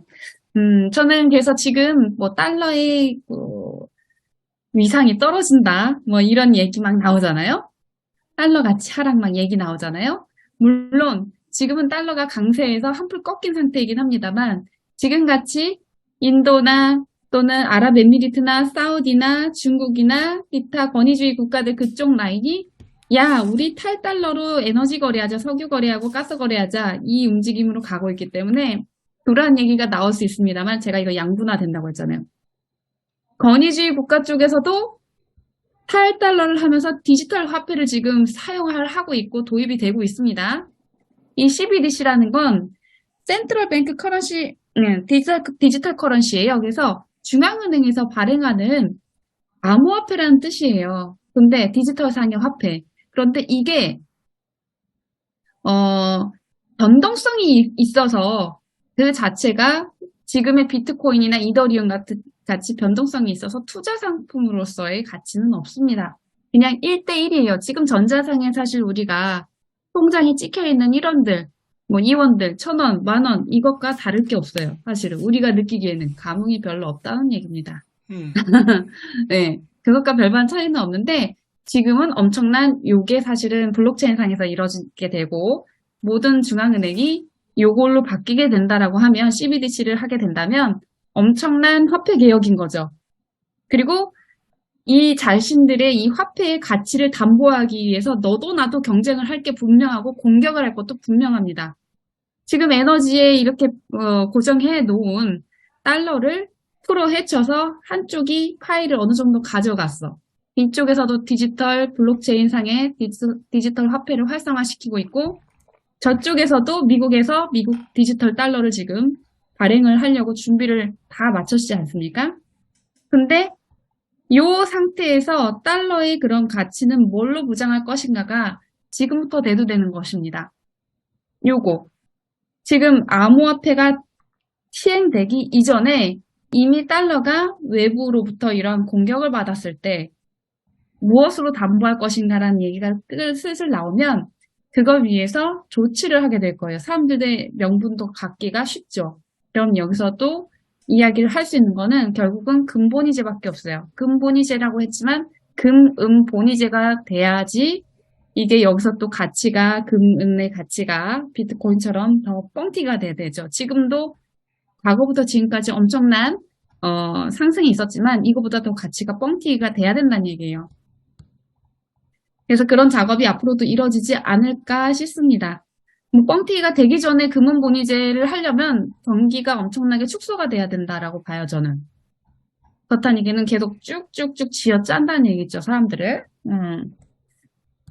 자, 어쨌든 간에 지금 현재 이런 흐름을 우리가 미리 캐치를 했고 작년 초중반 정도에 미리 캐치를 했고 그거에 대해서도 그때 방송에서 얘기를 했으니까 과거 방송 한 번 더 봐주시고요.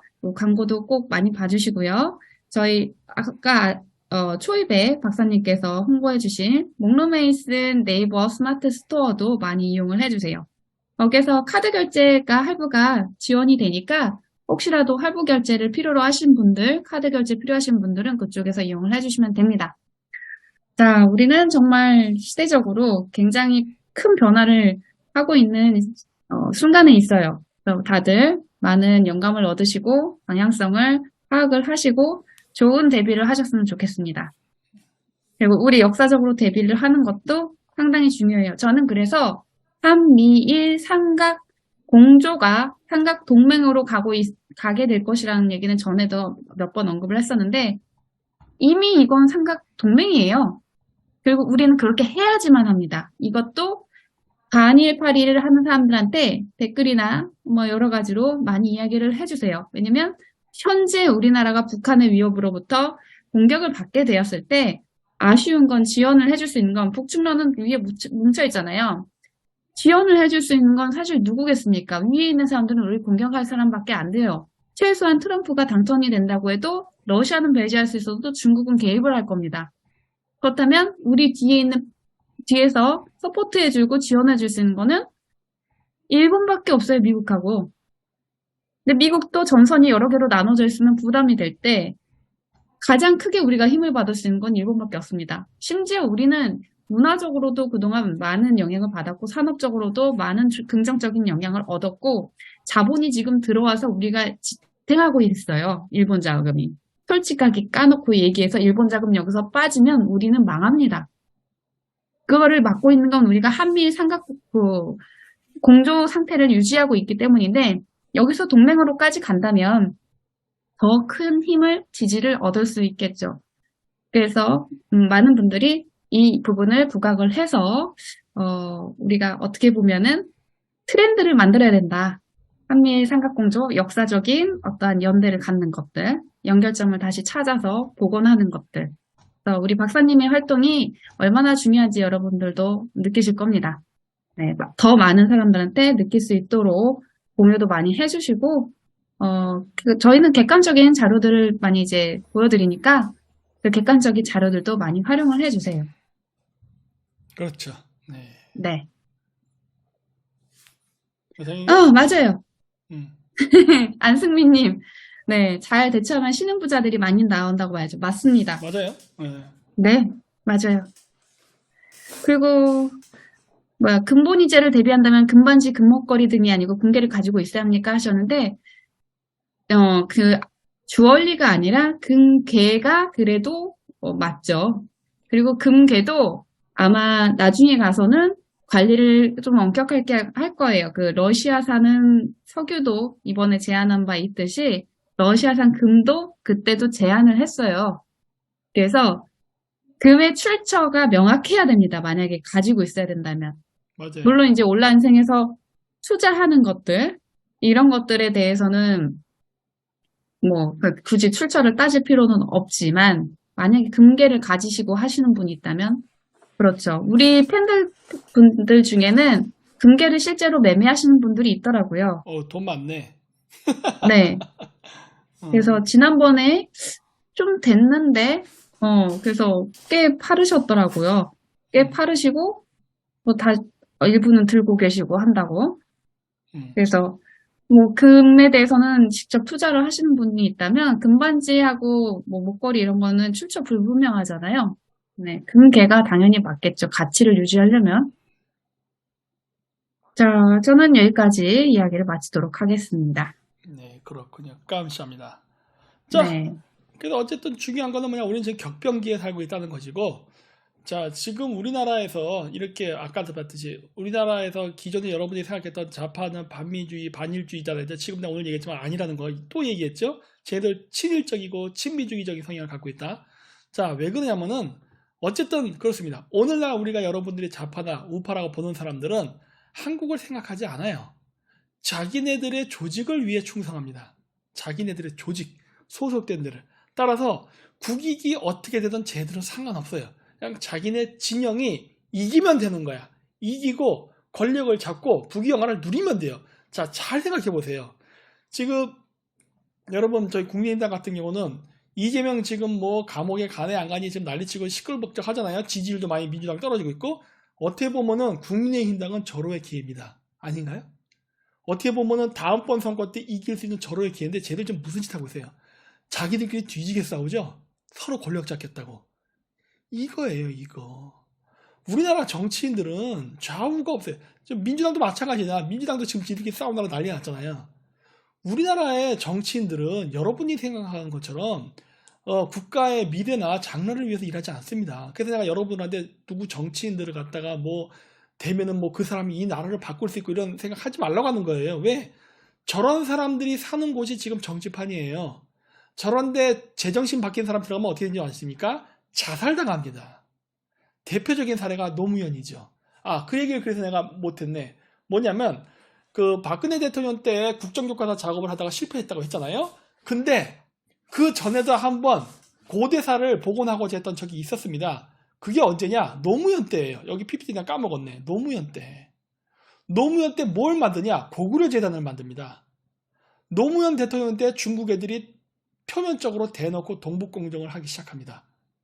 그래가지고 중국의 동북공정이 자꾸 슬슬 고개를 들기 시작하니까 우리나라에서 엄청 난리쳐요. 그게 옛날 때 뭐였냐면은 그 조폭마누라인가?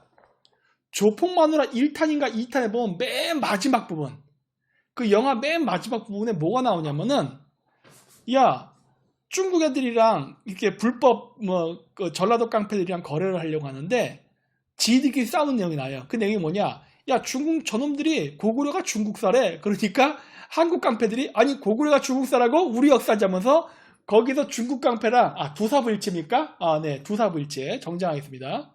그래서 중국 깡패랑 한국 깡패가 막 싸우는 장면이 나와요. 우리나라에서 중국의 동북공정이 국제적으로 표면화되기 시작하자 우리나라에서 노무현 때에 만들어진 게 고구려 재단입니다.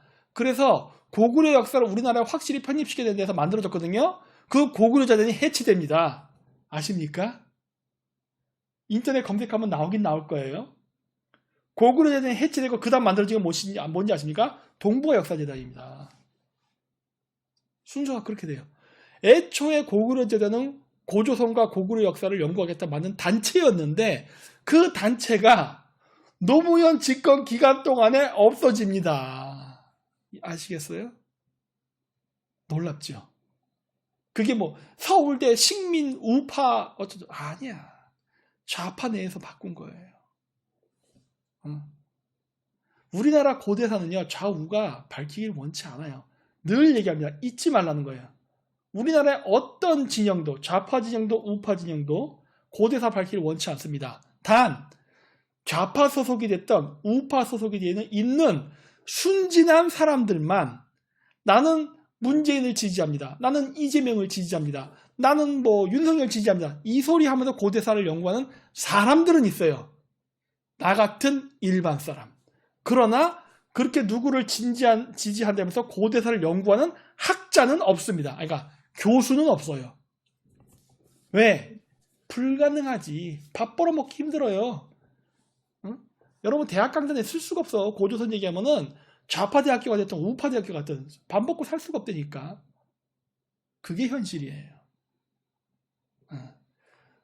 박근혜 정권, 즉 여러분들 관찰도 우파죠. 우파 정권 때 국정교과서가 안 만들어집니다.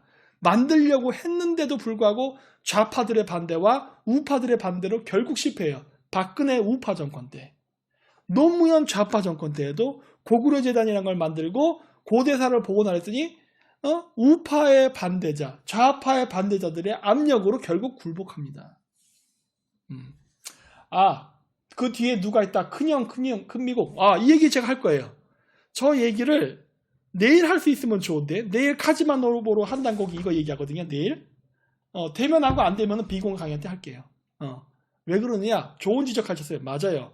한국이 만주에 대한 영역권을 못 가지게 하려는 외부 세력의 개입이 있습니다. 외부 세력의 개입이 있어요. 내가 활동하면서 느끼는 거야. 이상한데? 왜 이게 꼬이지?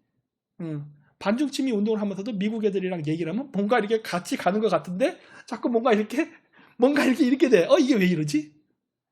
미국은 우리 편이 아닌가? 이런 생각들. 의문점들이 상당히 많았었죠. 요즘 얘기를 하죠. 이상한데? 이렇게 되는 거. 왜?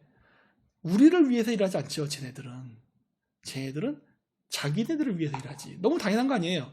미국이 왜 한국을 위해 일합니까? 자기들을 위해 일하지. 그래서 쟤네들이 하고자 하는 큰 유라시아의 청사진이 있잖아요. 유라시아 횡단, 대륙으로의 진출, 이런 모든 걸 하는 데 있어서 그 첫 교두보가 되는 한반도의 남한, 이 한국이 되게 중요한데 이거를 만들게 되면 대한민국이 주도권을 가질 수도 있단 말이에요. 그 주도권 못 가지게 하려고 지금 괴롭히고 있어요. 경제위기, 불황, 기타 등등 저출산 고령화, 거기에 또 하나 여기에 포함되는 게 고대사 부활을 막는 것도 여기 포함되어 있습니다. 이런 거를 알리려고 해도 알리지를 못하게 해요. 입을 막아버려. 왜? 다 자기 진영 논리. 그렇습니다. 그래서 어차피 제가 그래서 얘기한 거예요. 한국은 이미 끝났다.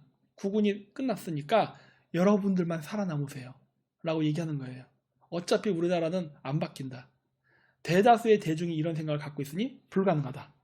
자, 어쨌든 이렇게 해서 오늘 방송을 마치도록 하겠습니다. 그래서 오늘 끝나고 트리가 열심히 이거 편집해서 올리면은 한 3시간 정도 뒤에 올라갈 겁니다. 그러면 한 새벽쯤 되니까 그때 여러분들 편집된 영상을 보시기 바랍니다. 오늘 끝까지 시청해주셔서 대단히 감사하고 내일 또 늦게 심야에 뵙겠습니다. 늦게. 네, 안녕히 계십시오. 안녕히 계세요. 네. 바이바이.